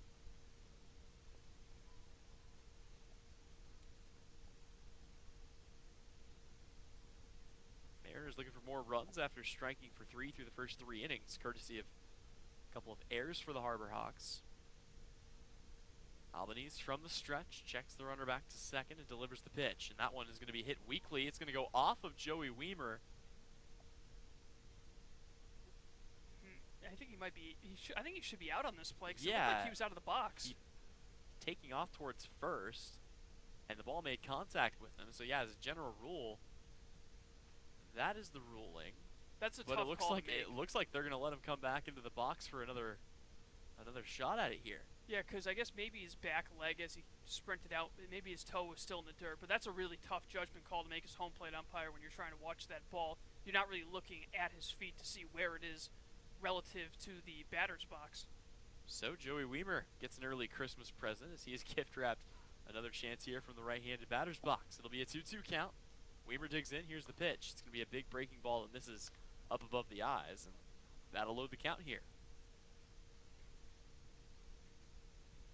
And worst case scenario, if he's able to draw a walk, put 2 on, and just 1 away for Daniel Cabrera, who's 1 for 2. So Albanese sets, and here comes the payoff pitch. And that one's going to be chopped high and above the third baseman's head. Rounding third and coming home to score is Chris Gallen. There won't even be a throw, and it's an RBI single for Joey Weimer. Yeah, maybe I should just shut my mouth about telling him about trying to hit more line drives. I mean, that ball, just perfectly placed, skips right over the head of the third baseman, DeSantolo, and rolls down the third base line. It's an RBI single, and the lead is extended for Harwich. Yep, it's a 4-0 lead for the Mariners here in the home half of the 5th inning. Runner on first, still 1 away, and things continuing to roll for Daniel Cabrera, who scored the team's only run back in the 3rd inning. He reached on an infield single and was brought around to score courtesy of a throwing error. They tried to backpick him at third base. Pretty good sized lead for Joey Weimer over at first. We know the kind of speed that he has. First pitch is going to be a breaking ball that misses high, and I don't know how much off speed you want to risk throwing with a guy like Joey Weimer on first, we've seen him swipe bags at will this season. Already 6 for him this year. And we'll see if we even see some slide stepping from Albanese. Try to deliver that ball quickly home.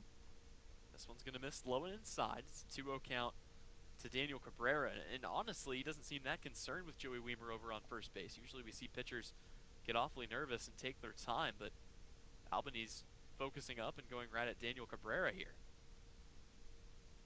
Weimer with a pretty good lead over there at first base, trying to toy with Albanese a little bit. Albanese will throw over, and Weimer is back in safely. Yeah, that RBI single for Weimer also closed the book on Madison. He goes 4 1/3, 4 hits, 4 runs, 3 of them earned. Didn't walk anyone, struck out 2. So not the outing Tyler Madison was hoping to get out of today. But that'll open the book on Glenn Albanese, who's already given up a hit to the only guy he's faced. Cabrera standing in. Weimer on first. Another throw back to first. That's going to be close, but Weimer able to get the hand on the bag. And now paying some more attention over there to first base is Glenn Albanese.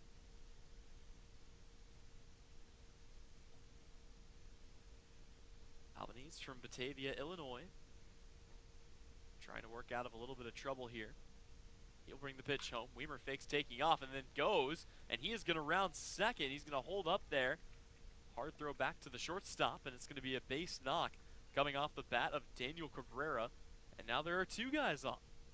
Yep, 3 straight hits as well for the Mariners, and that's now 5 times in 9 plate appearances that the top 3 hitters of the Mariners lineup have reached base. So getting some serious production out of there.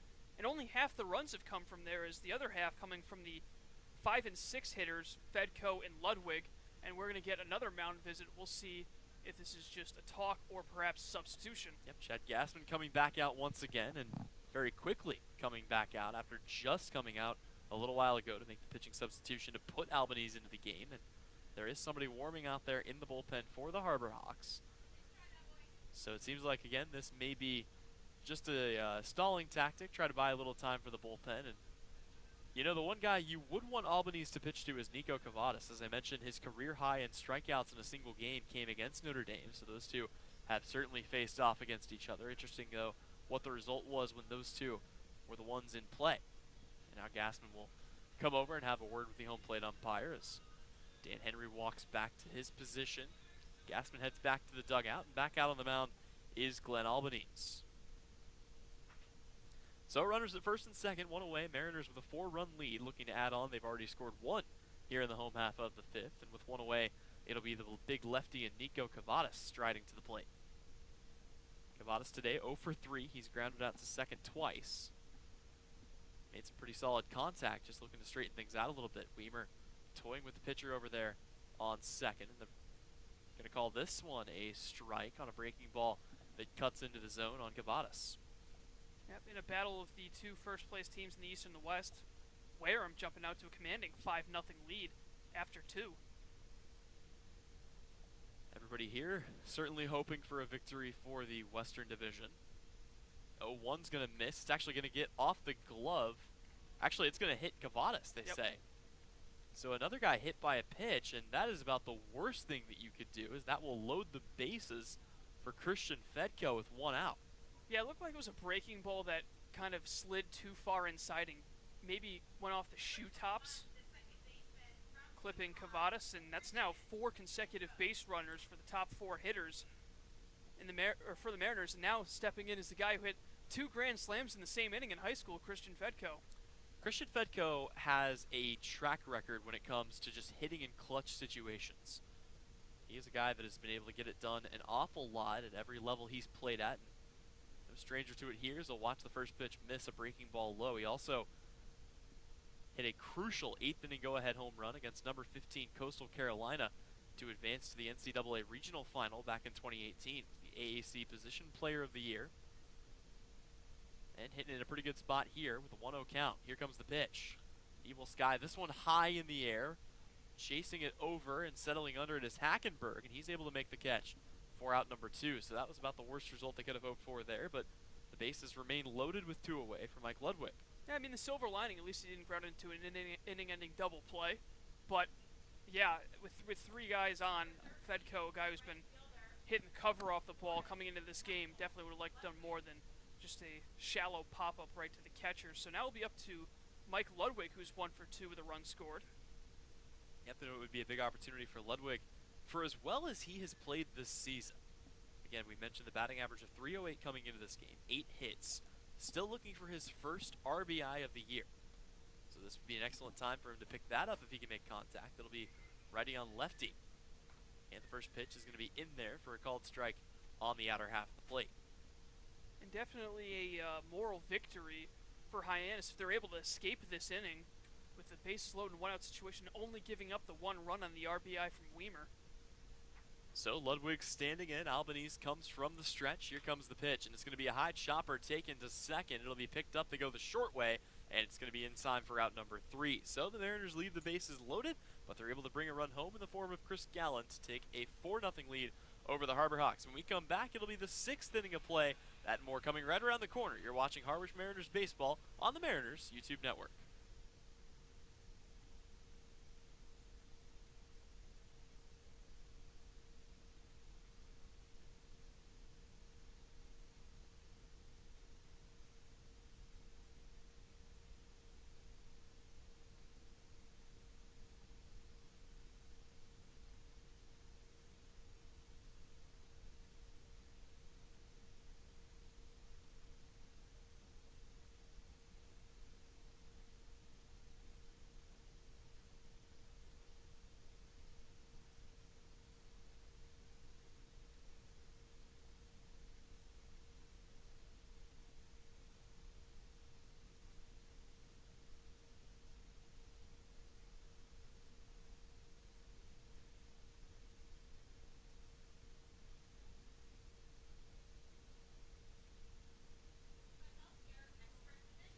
Another inning for Connor Seckler as he comes out to pitch the 6th. And Colin, the two guys that are kind of known for going deep into games, Logan Allen, of course, going to Team USA, and Connor Seckler, who, if nothing else, even in his bad outing, was still able to eat up innings like crazy. But when he's pitching well like this, it's a huge tool to have in the bag for Coach Engler. Oh, and especially with Logan Allen leaving, I mean, you need that depth in the starting rotation, and going 6 innings, 6 scoreless innings, I might add, would be huge for the Mariners in a game where they are getting some offense, but it helps to have phenomenal pitching behind it.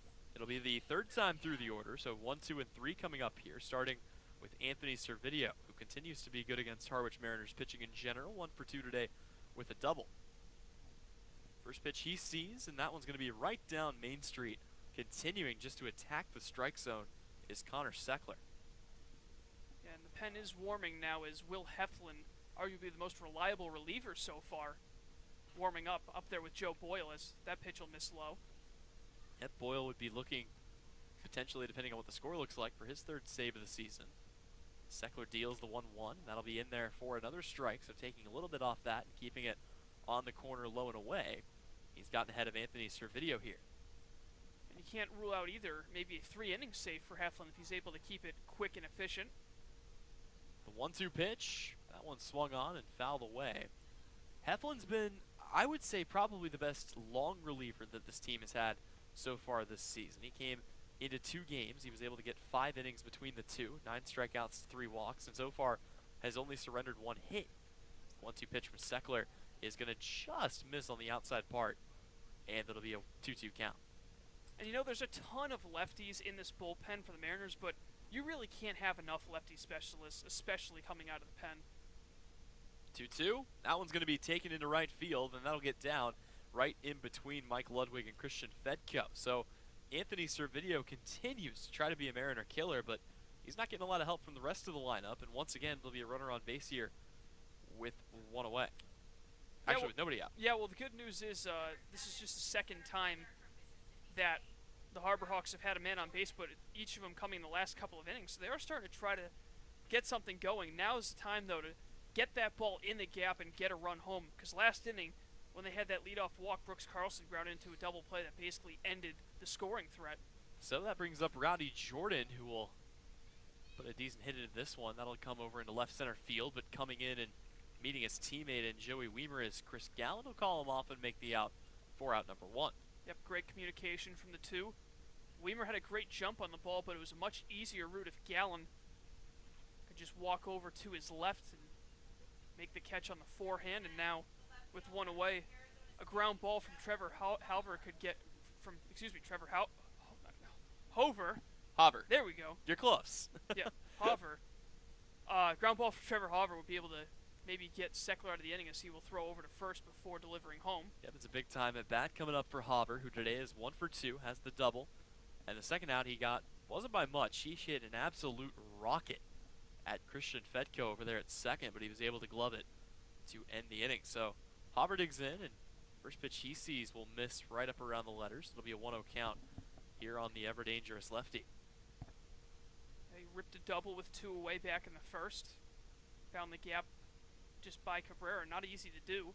Does lead the team in RBIs. Here he'll watch an off-speed pitch low and away to even the count at 1-1. And Hyena's still looking for the first runs of the day for a team that kind of prides themselves in their offense. They've been held silent. Give all the credit there to Connor Seckler. It will once again throw over to first. It's going to be close, but not in time. As Anthony Servideo will dive back in safely.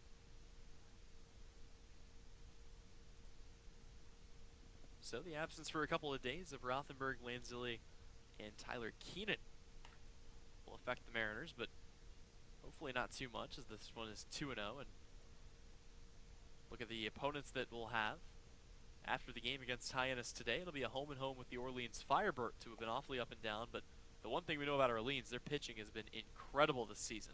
As Hopper will watch a 2-1 breaking ball in there for strike 2. Yep, and following that series, it's a scheduled day off right now for Harwich. Not too many of those, though, in July, as got some makeups taking away some of those breaks, as another throw over by Seckler. Yep, it was kind of funny. We were laughing about this, the whole YD situation where there was a scheduled for 2 9-inning games with YD that decided to turn it into a doubleheader after the first game got rained out. And then the doubleheader got rained out. This one is tipped foul. So we're back to 2 9-inning games with YD again. Both of those were supposed to be played on the road, able to get a game in with the YD Red Sox 2 days ago, although the Mariners lost in that one 3-1. Yep, those games scheduled for July 8th and July 15th, both Mondays. So, as you mentioned, a couple of Monday games that'll be played in place of an off day. Kind of got to get your beach time in on the mornings, if you will. Here it's a full count. Trevor Hover digging in. Connor Seckler trying to get out of another inning here. And here comes the payoff pitch. Runner takes off. Hover will foul that one away.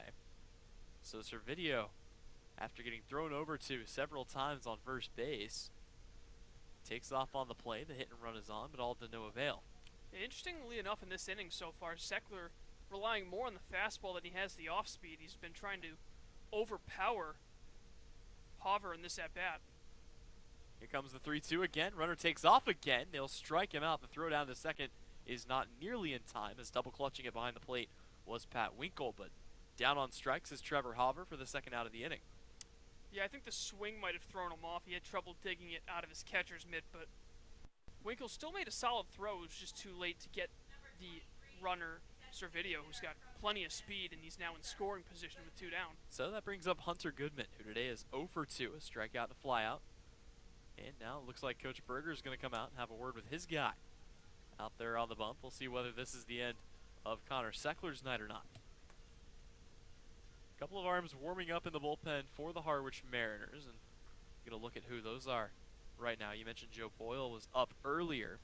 Will Heflin is also warming, so everybody in right now. Not a situation where you necessarily need to pull the guy for a 4-run lead for the Mariners with a runner in scoring position and 2 away here in the visitors' 6th. But tell you what, Connor Seckler has looked an awful lot like an ace so far in this game, Colin, and he's kind of replicated his first start between the 3 that he's had so far. Yeah, he's looked really strong tonight. I think this discussion here with Coach Berger might just be to tell him how to attack this cleanup hitter, Hunter Goodman. I mean, this is a guy who's gone yard twice this season. You don't want him to cut this lead in half with one swing of the bat. So just taking extra precaution here to try to wrap up things in the top of the 6th. So they'll break the huddle and everybody comes back. No pitching change to be made right now, as it looks like Seckler's going to stay in there. And it'd be interesting to see if this was on the other side with Hyannis. you almost wonder if coach has to break the huddle because I don't know if it's the same as his brother, but Adam Hackenberg may not know how to. Of course, the famed story from Jets training camp of Christian Hackenberg not knowing how to break a huddle. But back to baseball once again. It's a fresh count to Hunter Goodman, who, as I mentioned, is 0 for 2 today, and he will ground this one foul back near the Harwich bullpen to start his at bat. It's all right. There's been worse stories, though. I remember Jamarcus Russell once was asked about what plays he saw or he watched on a DVD that was given to him to study film. His DVD was blank, and he gave a bunch of answers that didn't make any sense. That'll miss high for a 1-1 count. Similar to that, I don't know if you've heard this or not, but Brett Favre, about I think 10 to 12 years into his career, actually finally got the courage to ask what a nickel defense was. This one's tipped foul, and when asked, how do you not know what a nickel defense is, he replied, well, I've kind of just been going out there and throwing it, never really worried about coverage reads and never paid attention in practice. Perhaps that knowledge would have prevented him from being the all-time leader in interceptions. Exactly, so it kind of makes a little bit more sense in hindsight, but still an excellent career for him. So the 1-2 coming to Hunter Goodman. He'll wave at that, swing and a miss, and Connor Seckler continues just to go through the lineup. Maybe the end of his outing, but a heck of a game for him as we head now to the home half of the sixth. Harwich will be back up to bat after this. It's a 4-0 lead for them. When we come back, you're watching Harwich Mariners baseball on the Mariners TV network.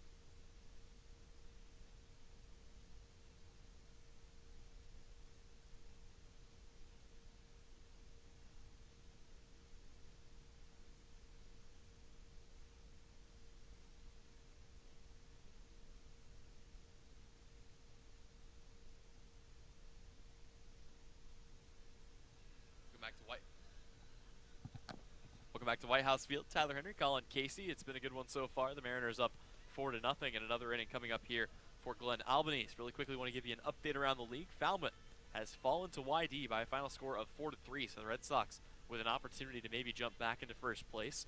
The reigning champion Wareham Gatemen are up big on the Chatham-A's. They're up 7-1. That game is currently in the bottom of the third, and then of course Katuitt still tied up with Orleans. That game is 3-3, currently going into the third.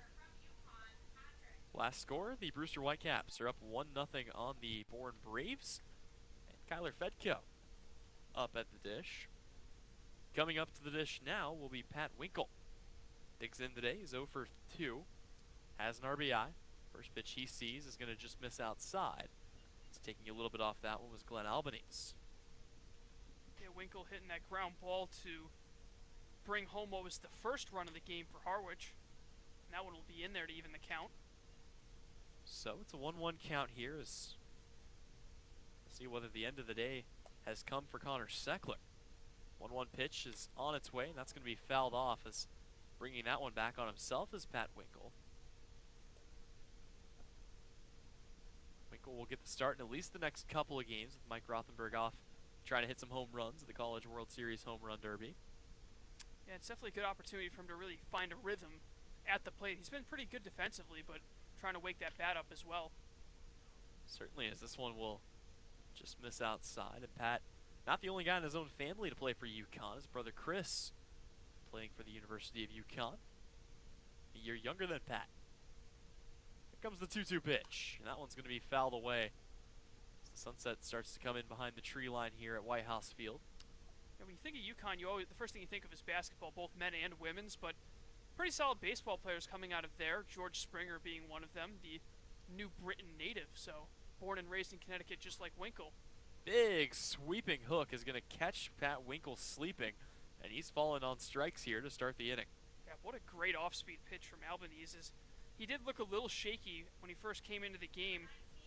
To relief Madison, gave up 3 consecutive base runners and an unearned run, but with bases empty, he's looking a lot better now. So that brings Hal Hughes up to the plate, an RBI for him as well, a base hit. Other than that, 1 for 2. And he will be hit on the back, trying to go with the off-speed pitch again was Albanese. That's the third guy that's been hit in this game for the Harwich Mariners. Get the feeling the ice packs will be passed around tonight. Well, yeah, it's no secret that Hyannis has been having trouble finding the strike zone all year as they lead the league in pitcher walks.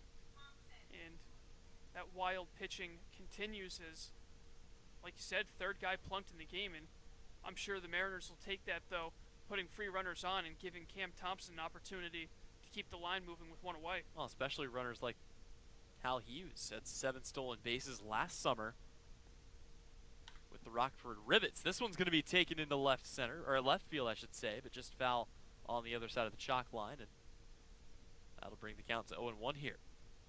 Would have been a big hit for Cam Thompson, though. If that had stayed fair, would have moved the runners up to third and second. But he'll dig back in here. Ready for another go at it with an 0-1 count.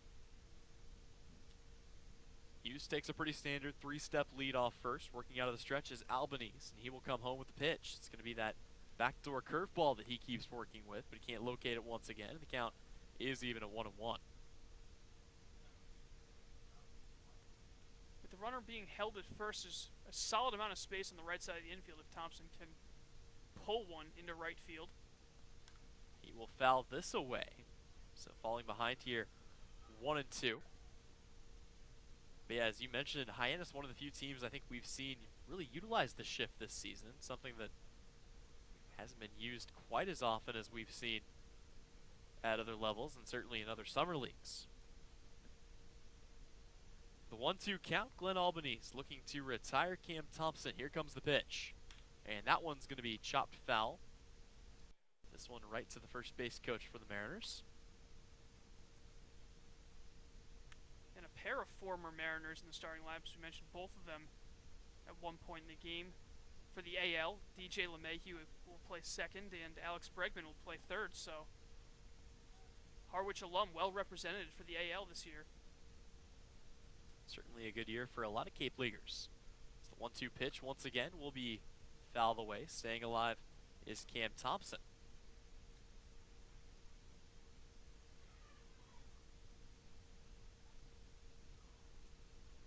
So Thompson extending another at bat here, and 1 through 9 in the lineup has been just killing the pitching counts for the Hyannis staff today. Here's the 1-2 from Albanese. That one's going to be a rocket hit just on the right side of third base. It's going to be fair. Coming around to third and swiping it easily is going to be the runner, and that's going to allow a double here for Cam Thompson as Hal Hughes moves his way up to third. Yeah, there's just been doubles up and down both lineups in this game, and that one is the third, I believe, for Harwich as Thompson finding the hole. And here's another guy who's doubled in this game. It's Chris Gallen. He's got a great RBI spot with one away. And a perfect opportunity coming up here. The top of the order up with 1 out and 2 runners in scoring position here. More arms up and warming out in the bullpen for the Harbor Hawks. But a chance to pat on some insurance runs here for the Mariners, who lead it 4-0. Gallen today is 1 for 2, a double and a run scored, reached on an error and then flew out to right field. First pitch he sees, he'll check his swing at, and they say that he did offer at it. So he falls behind 0-1. Yeah, it looks like the most reliable reliever for Hyannis warming up in the pen. That is Nick Mondak from St. John's.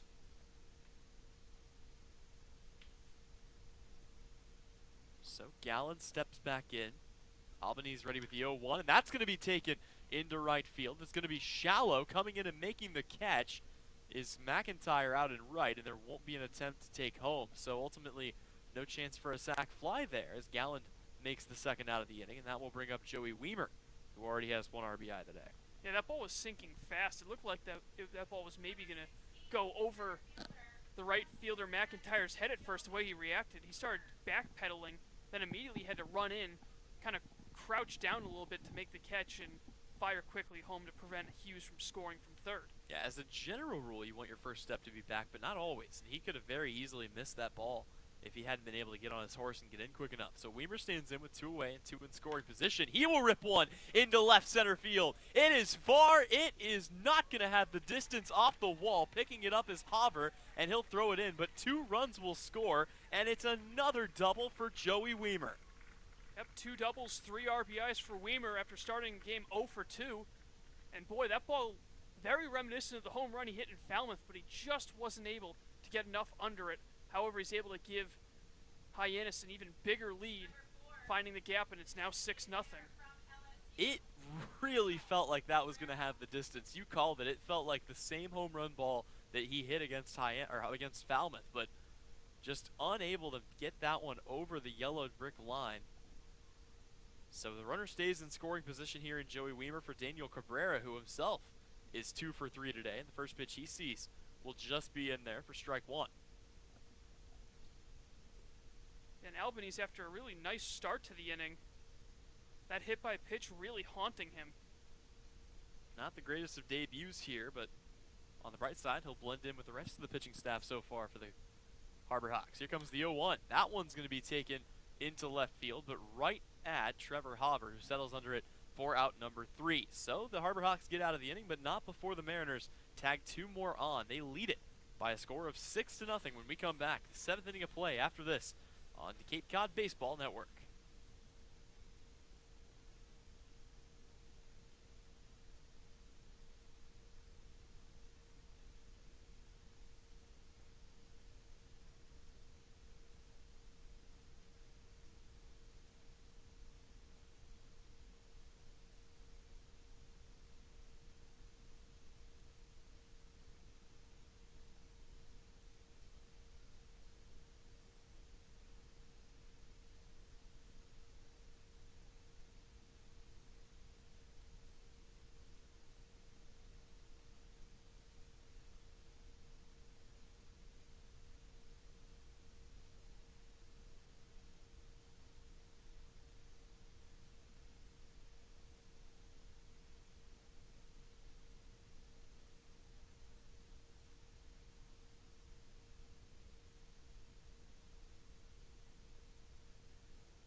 Welcome back to White House Field. Tyler Henry alongside Colin Casey. I'd like to remind you that today's game is brought to you by Cape Cod Healthcare.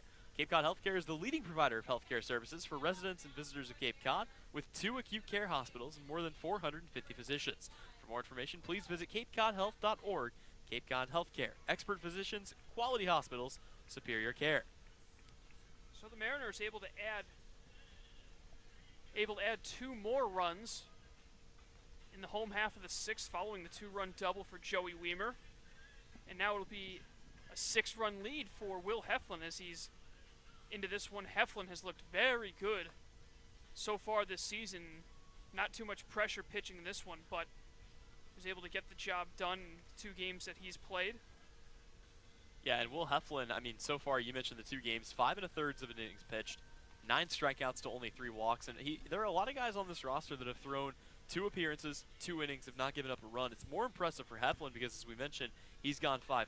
So an opportunity for him to come in here and, you know, honestly, I could see them leaving him in for the full 3. I mean, you don't want to burn through Joe Boyle if you don't have to in a game that's not this close, but we'll see what happens here as Will Heflin will face off against 5, 6, and 7 here for the Harbor Hawks. And right now it doesn't look like anyone's warming up, so it'll be lefty against lefty as Mitch McIntyre at the plate. 0 for 2 with a strikeout. He also flew out to right. That coming back in the 4th. And Heflin's first pitch is a fastball right down the middle for strike 1. Heflin fighting for one of a few remaining spots here on the roster. There's a couple of guys coming in from Texas Tech, and also Corey Acton will be coming in later this week, I believe. And a big off-speed pitch has McIntyre way out in front for strike 2. And I think it's worth noting that with Logan Allen and Bobby Seymour departing, that actually frees up 1 roster spot. So only 29 guys right now on the active roster for the Mariners, as opposed to the traditional allowed 30. 0-2 misses low. Heflin from the University of Tennessee, Tennessee native as well, from Talbot. 5'11", 175, so the only relief pitcher lower than 6 feet as the 1-2 is hit on the ground. A second. Fedko bobbles it, tries to recover in time, and he is unable to. So it's going to be an error on Christian Fedko. The leadoff man is on in McIntyre to start the 7th for Hyannis. Yeah, and a pretty traditional play to be made there, but Christian just unable to come up with it, and that's going to put a runner on base here with nobody out, similar to the situation that they had back in the 6th inning. That's the 3rd error by Fedko this season. I believe the last time he made an error was against Chatham. It was a throwing error that led to a run. Fedko hoping that is not the same case here, as Lucas Dunn was flown out a couple of times in this one. So Heflin goes back to the stretch and looks very comfortable, just missing with the first pitch. Will Heflin, interesting thing of note, out of the University of Tennessee, and you know, he was actually used as a reliever during his first season, had a 2.9 ERA. Second year, they decided to move him to a starting role. Cue shot to second. Fedko tries getting the out at second and is just in time. So a risky play, but Fedko able to get it to Hughes in time, and McIntyre's retired over at second for out number 1. Yeah, and I like that call going to second by Fedko. But back to Will Heflin, they used him as a starter in his second season. He went 4-3, not the worst record in the world, but his ERA skyrocketed to 5.63. And his numbers went up in terms of the strikeouts. The walk number also went up 28 to 23. So in 2019, they moved him back to the bullpen, and he went back to his usual dominant self. A 2.2 ERA, 35 strikeouts to just 14 walks, and adds 6 saves to that total. So Lucas Dunn now the runner on first, replacing McIntyre, and the first pitch to Jared DeSantolo is over for strike 1. Yep. Jared reached on a walk in his last plate appearance. Heflin from the set, he's going to throw over.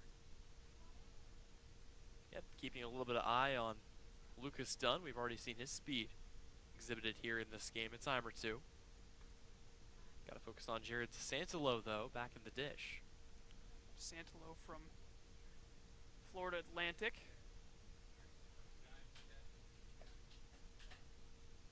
One of the many D1 programs in the state of Florida.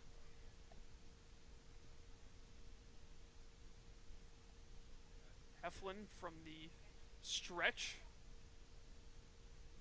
And the 0-1.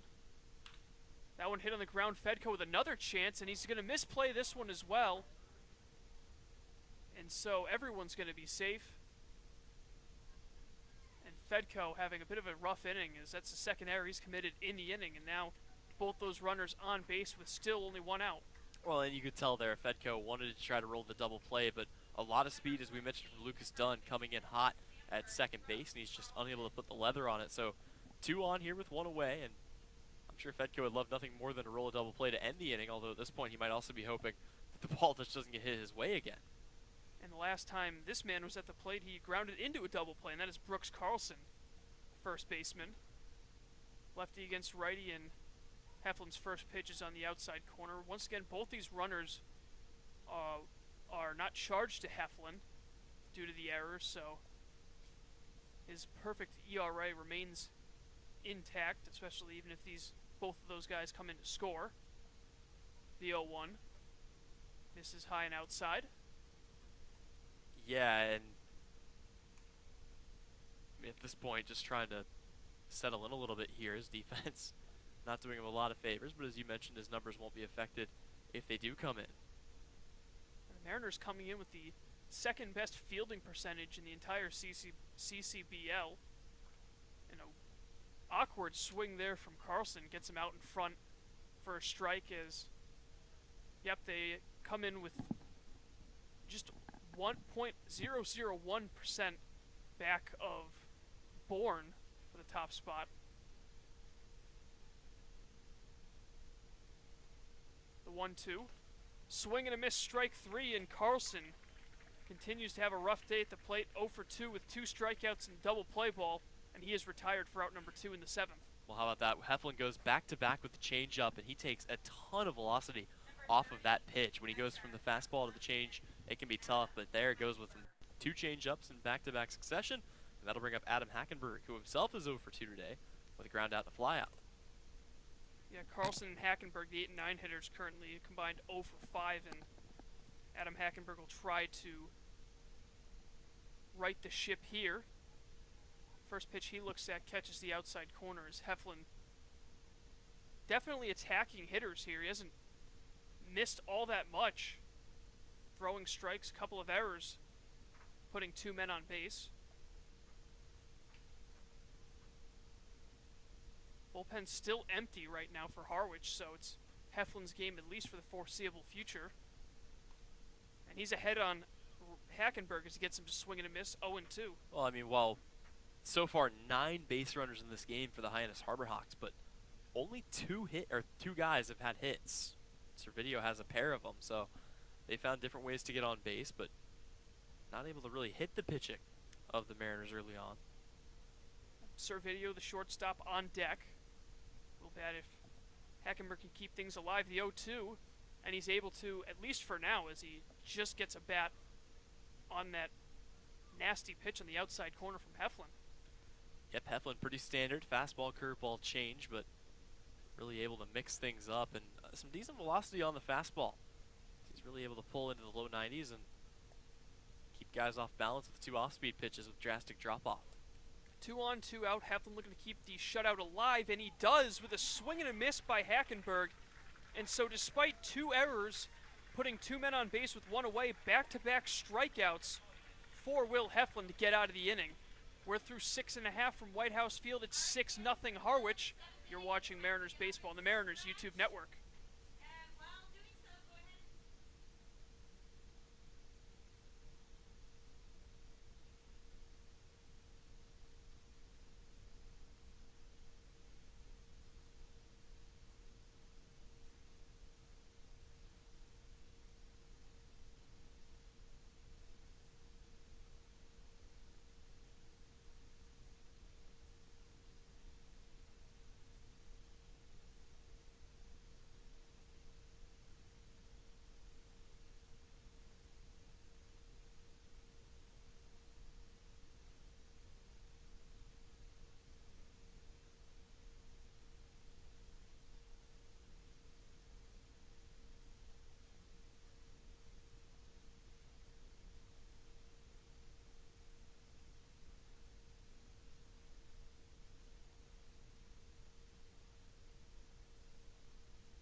Back once again at White House Field, new pitcher to tell you about, and it will be the left-hander Nick Mondak out of St. John's. Mondak with a great start to the season so far. In 3 games, he's got a 2.46 ERA in 3 2/3 pitched. He's only allowed the 1 earned run on 5 hits, 3 walks, and he struck out 5. Yep, it was a promising start to his season so far, looking to maybe stop the bleeding a little bit here as Harwich has brought runners home in 4 of the first 6 innings. They have just been pouring it on, and they lead at 6-0. Middle of the lineup due up for Harwich, Kavadas, Fedko, and Ludwig. As Nico Kavadas was hit by a pitch the last time he was up, and that's the only time he's reached base in this contest. He's grounded out to second twice as well in his first 2 at-bats. Kavadas from Notre Dame waiting for Mondak to finish his warm-up. So Mondak just trying to keep this at a 6-run deficit. And we'll see if this is only a 1-inning outing for Mondak with action in the pen and Nolan Crisp-warming, who actually pitched in the second game of the doubleheader on Sunday, the game that Hyannis was able to win for their first of the season. But for now, it's going to be Mondak, lefty against lefty, with Kavadas at the plate.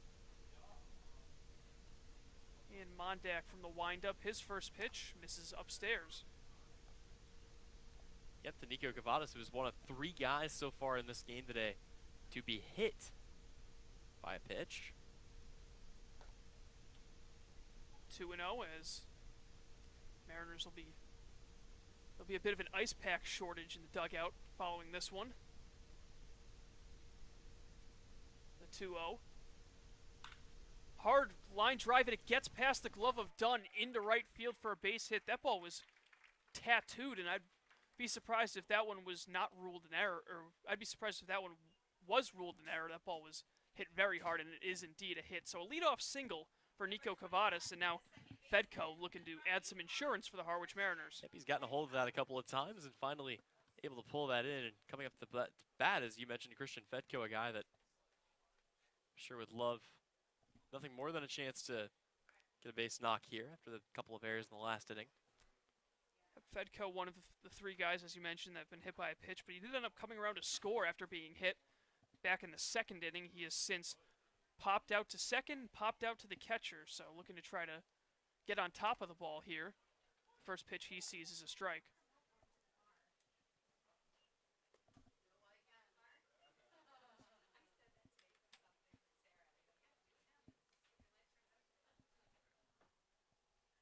Cavadas, the runner on first. Nobody out. And Fedko able to hold off on the pitch high. Fedko still looking for his first hit of the day. He was hit by a pitch, as you mentioned, back in the second inning. He came around to score. Aside from that, a couple of infield pop-outs. Yarmouth Dennis picking up a win against another tough loss for the Falmouth Commodores. As that ball's in the dirt, 2-1.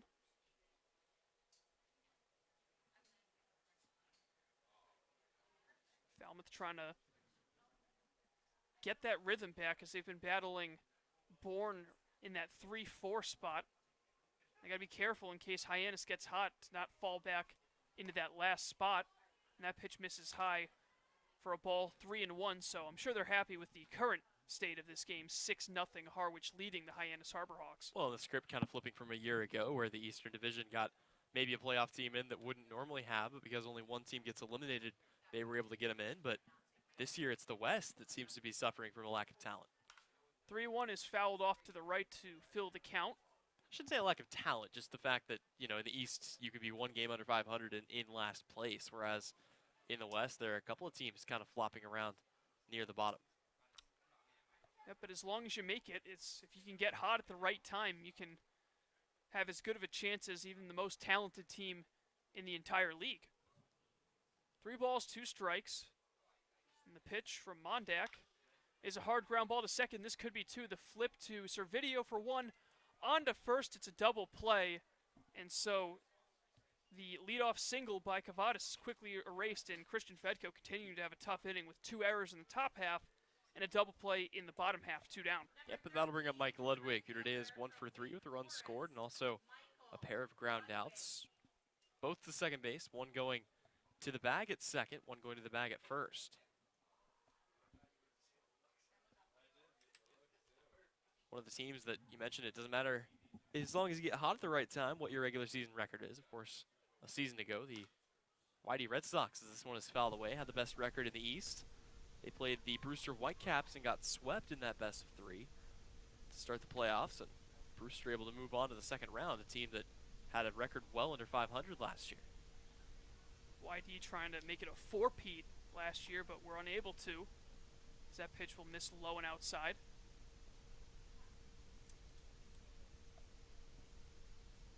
Ludwig, one of the 4 guys that have been on this roster this season from Wake Forest, is there's a fastball in at the knees.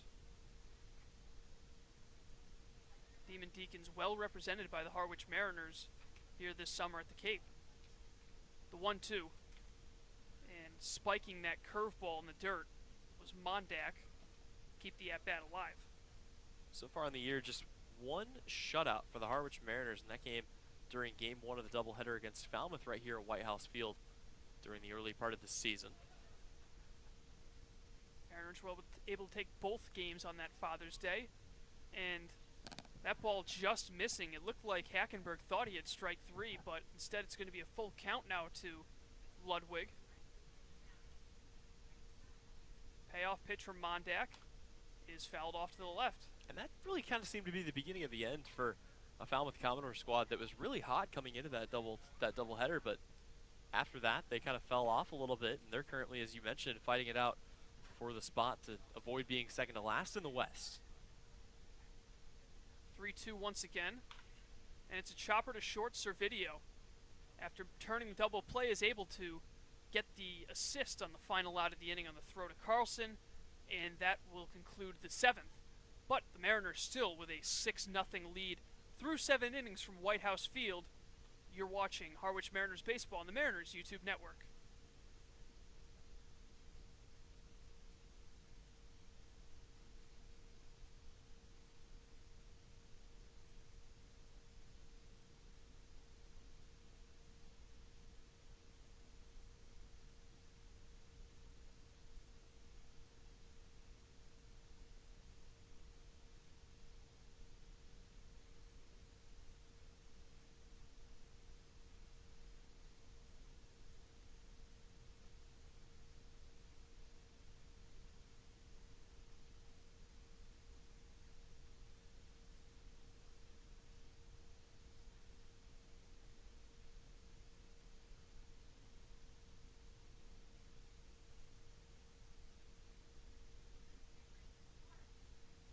Will Heflin out for his 2nd inning of work as we head to the top of the 8th, and Heflin just trying to keep things in check, maybe trying to keep the shutout alive. As you mentioned before the break, Tyler, just one all season for Harwich, a team that has had really good pitching but only one shutout to show for it. Yep, and a game that went much differently than this one, as that one ended in a 1-0 victory for the Harwich Mariners over the Falmouth Commodores, and right now, Mariners holding a 6-0 lead over the Harbor Hawks of Hyannis, who again have won 2 of their last 3 coming into this one, and have not lost 3 of their last 4, as they had the tie mixed in there as well, but still coming into this game at a dismal record at 2-9-1. Yeah, and they actually have won 2 of their last 3 after an unbelievably tough start, which I believe was their first 10 games or so. No wins. And the first pitch this inning from Heflin to Servideo was in there for a strike, and Servideo's been the bright spot for this one. He's the only player up and down the lineup with 2 hits, 2 of the 3 hits, the other belonging to Trevor Hauver. And there's a strike to make it 0-2. Things are going to get very, very interesting when all these Eastern Division teams start playing against each other week in and week out, trying to get a lot of the road trips out of the way early, but this is going to be an absolute battle. YD, Orleans, and Chatham all leading right now. All 3 trying to extend good seasons as this one is fouled away. And I mean, again, for Harwich, they're 1 game under 500, and you look at the standings, they're a point behind the team ahead of them. They're 4 points up behind the team on top. 6 and 7 would be good enough for 2nd place in the West at this point in the year. Mariners actually still looking for their first victory against the East. They'll get 2 cracks at it over the next 2 days. There's a fly ball down the left field line, foul, as once again they will be back here at White House Field tomorrow night and then make the trip out to Orleans on Sunday.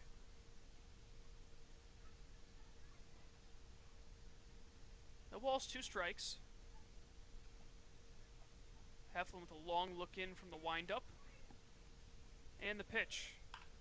Hard ground ball to second. Fedko bobbles it, but is able to recover it this time and get the out at first. And definitely a sigh of relief for Christian Fedko, 1 away. Yeah, that ball took an awkward hop. I don't know how it rolled the opposite direction, but it looked like it bounced off the little lip on the infield, and it kind of came back on him. But he bodied it up. He did exactly what they teach you to do, kept it in front of him, and stuck with the play for the first out of the inning. And we talked about how Mike Dunn's had a lot of action tonight, but Christian Fedko as well. It seems like a ton of balls in general hit towards the right side of the infield, more specifically the second base position.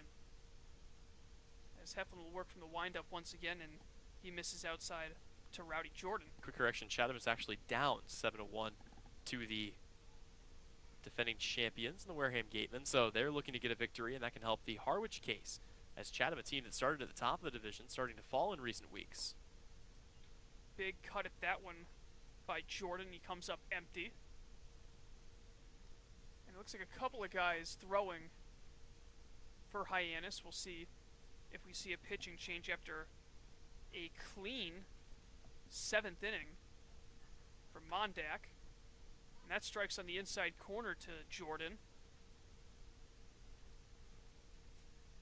Perhaps saving Mondak for use later this weekend. Definitely the star of that bullpen so far.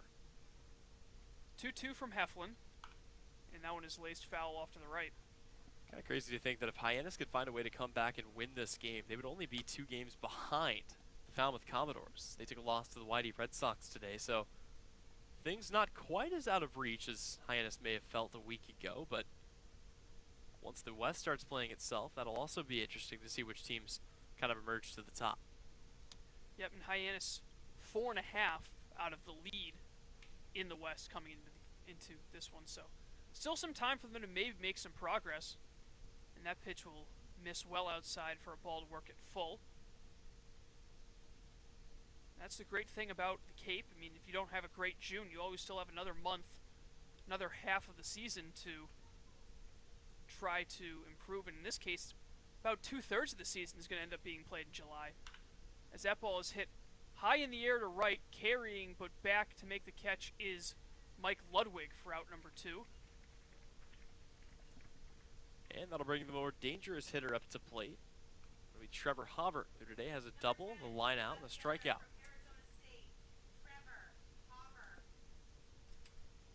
So left fielder, Hoover, looking to pick up the first hit for Hyannis since the 6th inning, where Servideo led things off with a single. This hit's very hard to come by for the Harbor Hawks tonight. Heflin's first offering breaks into the zone for strike 1. Yeah, Heflin really doing a good job mixing speeds, mixing pitches, and keeping things just all over the strike zone. He's been able to really paint the corners with his off-speed pitches and then just overpower guys at times with the fastball.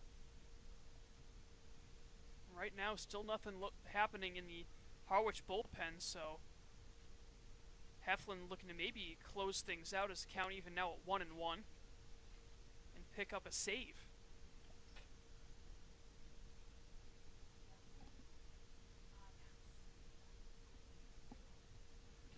Lights on here at White House Field as the field enveloped in darkness as the pitch is in there for a strike, 1-2. Yep, and a big opportunity here for Heflin to finish off another batter. He's been kind of cutting through guys, with the exception of the few hiccups that the Mariners defense had in the 7th inning. Looked awfully good. 1-2 is hit hard to short. Hughes able to pick it cleanly. The throw to Cavadas is in time, and that will retire the side. So it's now 8 shutout innings by Harwich Mariners pitching, and now 2 for Heflin out of the pen as he might come back out to try to finish this one off himself. But for now, the Mariners will have one last chance to bat for the time being, and they lead at 6-0 from White House Field.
Bottom of the 8th here from White House Field. A new pitcher to tell you about for the Hyannis Harborhawks, Tyler.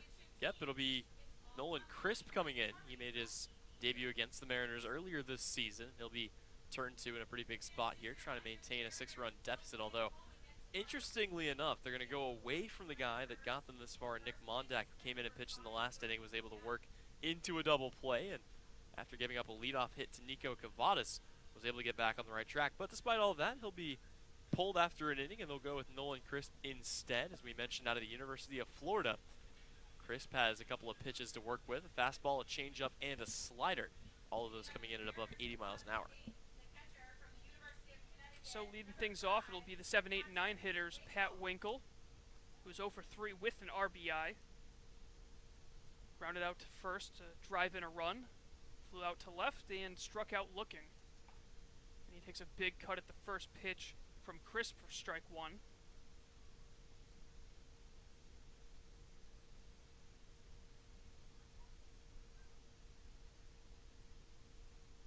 Lengthy windup from Crisp, and that pitch is sent down the left field line.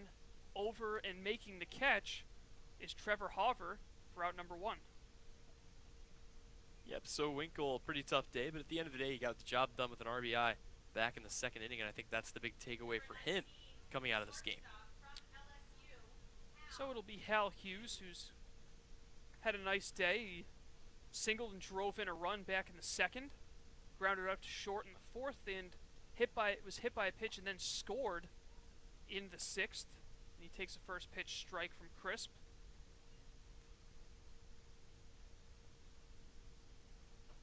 He and Cam Thompson came home on Joey Weimer's 2-run double in that sixth inning.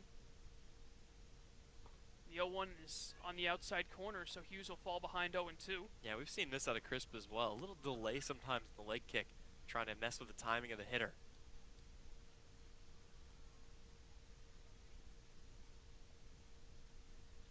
Hughes defensively has looked pretty good in this game as well, including a part of a double play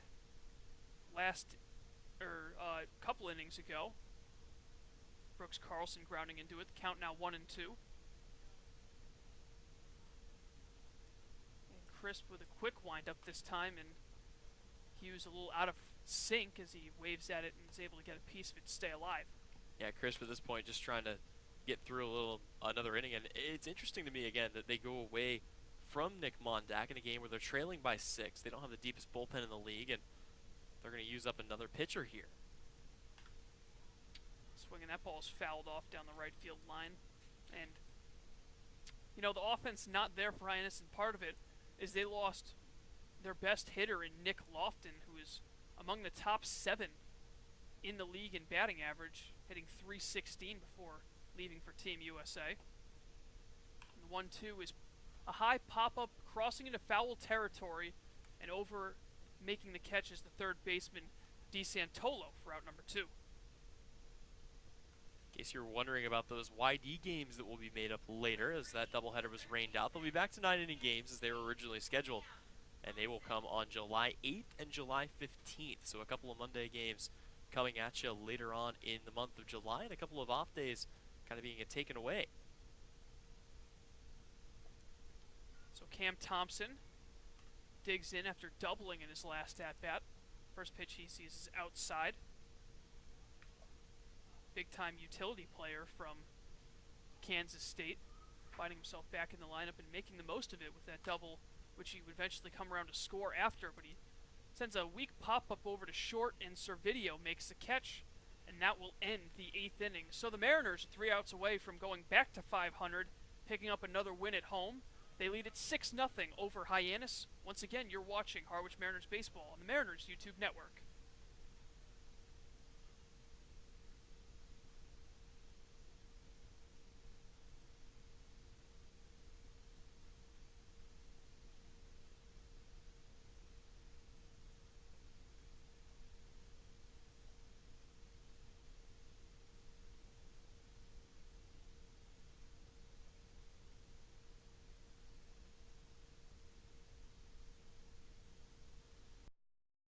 Back to White House Field, Tyler Henry, Colin Casey. Like to remind you that today's game is brought to you by Milton Cat. For sales and rentals of Caterpillar machinery, generators, and marine engines, visit MiltonCat.com, your area cat dealer. Milton Cat, the Cape Islands Caterpillar dealer, is proud to be a sponsor of today's game. So as we head to the 9th inning, the Mariners 3 outs away from making it 2 out of 3 wins this week against the Hyannis Harbor Hawks, as they lead it 6-0 after 8.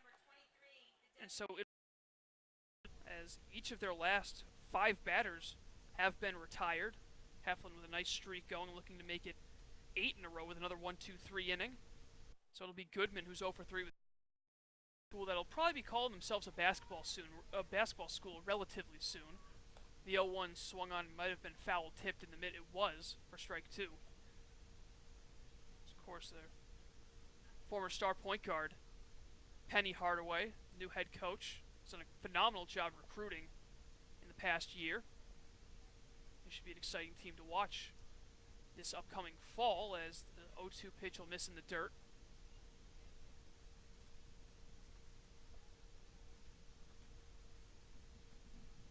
Certainly having a good coach can make all the difference. Just ask Arizona State bringing in Bobby Hurley over the last couple of years, and they've been gifted with back-to-back tournament appearances. Yeah, in recent years, not the only team to bring in a former player is Memphis. As 1-2 swung on and missed for strike 3, and that is strikeout number 3 for Will Heflin, 1 away in the 9th. But you look at also Patrick Ewing going back to his alma mater, coach at Georgetown, and most recently, Juwan Howard named the head coach for Michigan basketball. Yep, it works until it absolutely doesn't. Sooner or later, you're going to find some guys that are much better former players than coaches.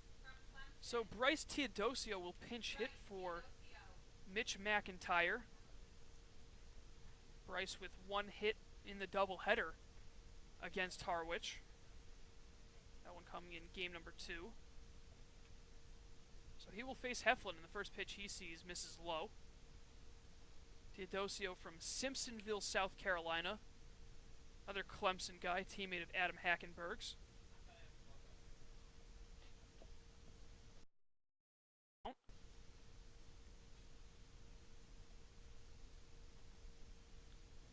Teodosio hitting .083 on the season, which is a meager 2 of 24 in 2019 for the Harbor Hawks, and he swings and misses a nice off-speed pitch from Heflin. Sometimes it's just about trying to put a different look in the lineup and just see about, maybe getting a different guy. Maybe he sees Heflin a little bit better, but so far it's been a tough go. Heflin still working out of the windup. And the 1-2. And Teodosio fouls it off his leg. Really quickly, another game has gone final. The Bourne Braves able to get 1 run with nobody out in the bottom half of the 9th, but they can't bring anybody else around to score, and they fall to the Brewster Whitecaps 2-1, chalk up another victory for an Eastern Division team. 2-0 today. So Brewster trying to keep pace with the tightly packed East. A team that's been hot and cold all season long. And another foul ball by Teodosio. Harwich is also on pace to pick up a victory and hand a loss to another Western Division team in the Hyannis Harbor Hawks, and Orleans has rallied back. They're now leading at 6-2 in their game right now with Katuitt. Yeah, this could be a very beneficial day for Wareham. If all these West teams continue to lose, as that pitch misses outside to even the count. Yep, they're still up big by a score of 7-0 at last check. Actually 7-1 over the Chatham Anglers, so. Could be a good night for the westernmost Cape team, as that ball is hit in the air out towards left, backing up a little bit, then coming in to make the catch is Chris Gallen, and the Mariners are 1 out away from closing in on their 7th victory of the season. 7th victory, 2nd shutout, could be a big one coming up here, but got one more guy to get through it, and that'll be Lucas Dunn, who today is 0 for 3, reached on a fielder's choice back in the 7th. Aside from that, a couple of flyouts, 1 to second, 1 to right. Dunn out of Louisville. And Heflin looking to make it 8 straight retired to finish up the ball game. First pitch he throws is fouled off, and he hasn't given up a single hit or a walk yet. The only 3 guys to reach base, 2 came via an error, 1 came on a fielder's choice. So he hasn't put anybody on base yet. And the 0-1 misses low and outside.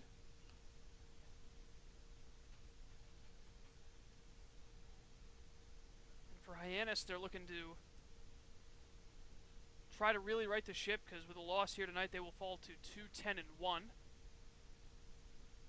and continue to struggle on the road with just a 1-4-1 record. If this goes final, that ball hit down the right field line and unable to play it. That's actually be a fair ball, and not running at first and jogging down the line was done, so he's going to stay at first as Ludwig unable to get there, and they're going to rule that one a base hit.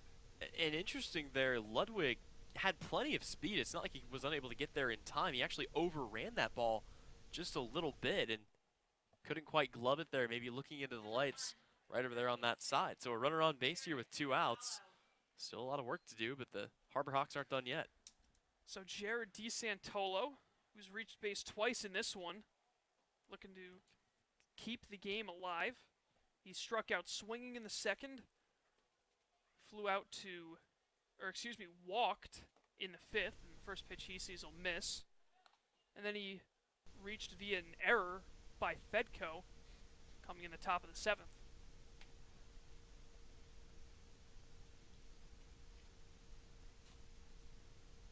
Heflin, the 1-0. That one's in there. And Heflin yet to walk anybody. In fact, just a pair of walks all game long by Mariner pitching.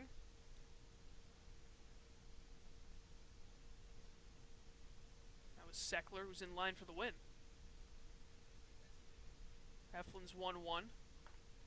Nice breaking ball swung on and missed, and now the Mariners 1 strike away from putting a bow on this one. Yeah, haven't seen him go to the curve too often, but an effective pitch there is that one breaking away from the hands of Jared DiSantolo, who decided to give it a chase. So 1 more strike, and the Mariners can wrap this one up.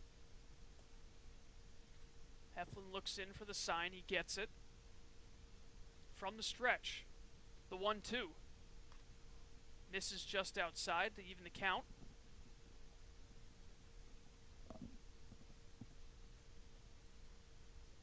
DiSantolo with 7 walks on the year. He's the most patient hitter for Harwich. The 2-2. Fouled off to the right. So he keeps the AB alive here, but still just trying to keep his team in this one. So far through 8 2/3, no runs have come across the score for the Harbor Hawks. 2 away, it looks like that is unlikely to change, but still some potential in this lineup. Brooks Carlson waiting in the on-deck circle. Heflin, the 2-2. Hard ground ball into left field for a base hit, as that splits the gap between Thompson and Hughes. Over to get it in is Galland, and so the game remains alive as Hyannis trying to break up the shutout with 2 away in the 9th. Yep, and that'll bring up Brooks Carlson, who is 0 for 3 today, grounded into a double play and struck out a couple of times. But yeah, I mean, you mentioned it, or actually I mentioned it, I should say. It's probably my fault, that Will Heflin hadn't given up a hit yet, and then with 2 away in the bottom of the 9th, looking to close it out, he gives up back-to-back hits. So a runner in scoring position, 2 on here with 2 out. Bottom of the 9th, Will Heflin looking to finish this one up. And it'll be Carlson, who is currently, he's actually now currently 1 back of his teammate Hunter Goodman in the strikeout lead. As Goodman struck out 3 times tonight. That pitch is outside. So far, Carlson striking out twice, both coming in with 15 apiece on the season. 1 ball, no strikes. That one's in there, 1-1.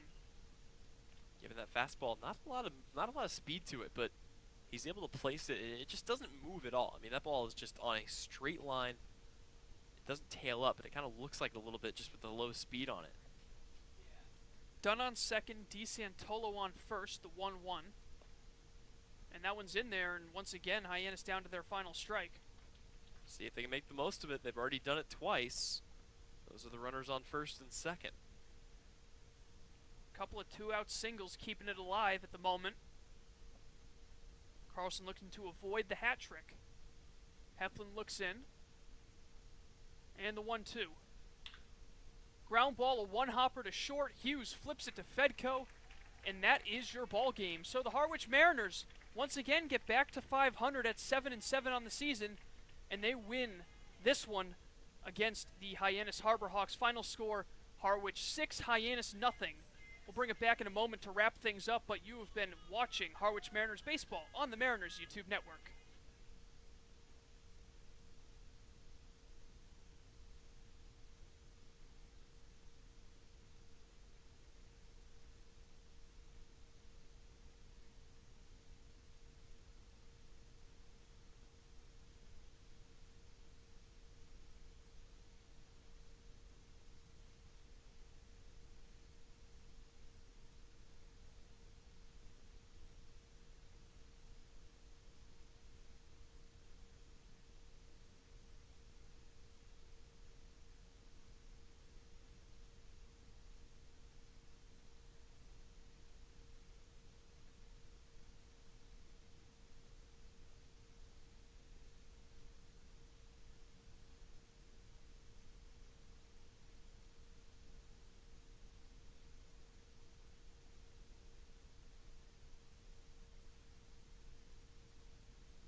And welcome back one last time to White House Field as the Mariners picking up a victory and ending a two-game skid as they win against Hyannis. Final score in that one, once again, 6-0.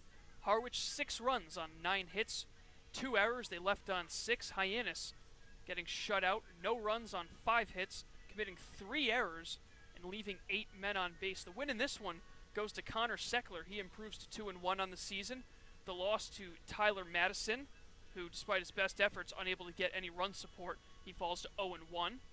And Will Heflin pitching 3 innings and qualifying for a save, his first of the season. He continues to be immaculate. Still no earned runs given up in what's now 3 appearances for the University of Tennessee product. And Tyler, a much-needed victory to end the losing skid for Harwich. Now they can go into some more Eastern games and try to pick up some wins against some division rivals. Yeah, and a big series coming up this weekend here is we'll have a home-and-home with the Orleans Firebirds, one of the teams that has been absolutely on fire, no pun intended, through the back part of their season here. And I'll tell you what, it's going to be a pitching duel. These are going to be a couple of really gritty games. These are, in my opinion, probably the 2 best pitching staffs in the league, and I think the stats will back that up. But these are the kinds of games that, you know, Harwich has historically been able to win this season, so it'll be interesting to see how they react going up against a squad that plays the same way they do. So once again, this has been another edition of Harwich Mariners Baseball on the Mariners YouTube Network. Quick thank you again to our producer, Matt Lucy, alongside my broadcast partner, Tyler Henry. I'm Colin Casey. Thanks again for tuning in, and we will see you tomorrow as the Mariners take on Orleans. So long, everybody.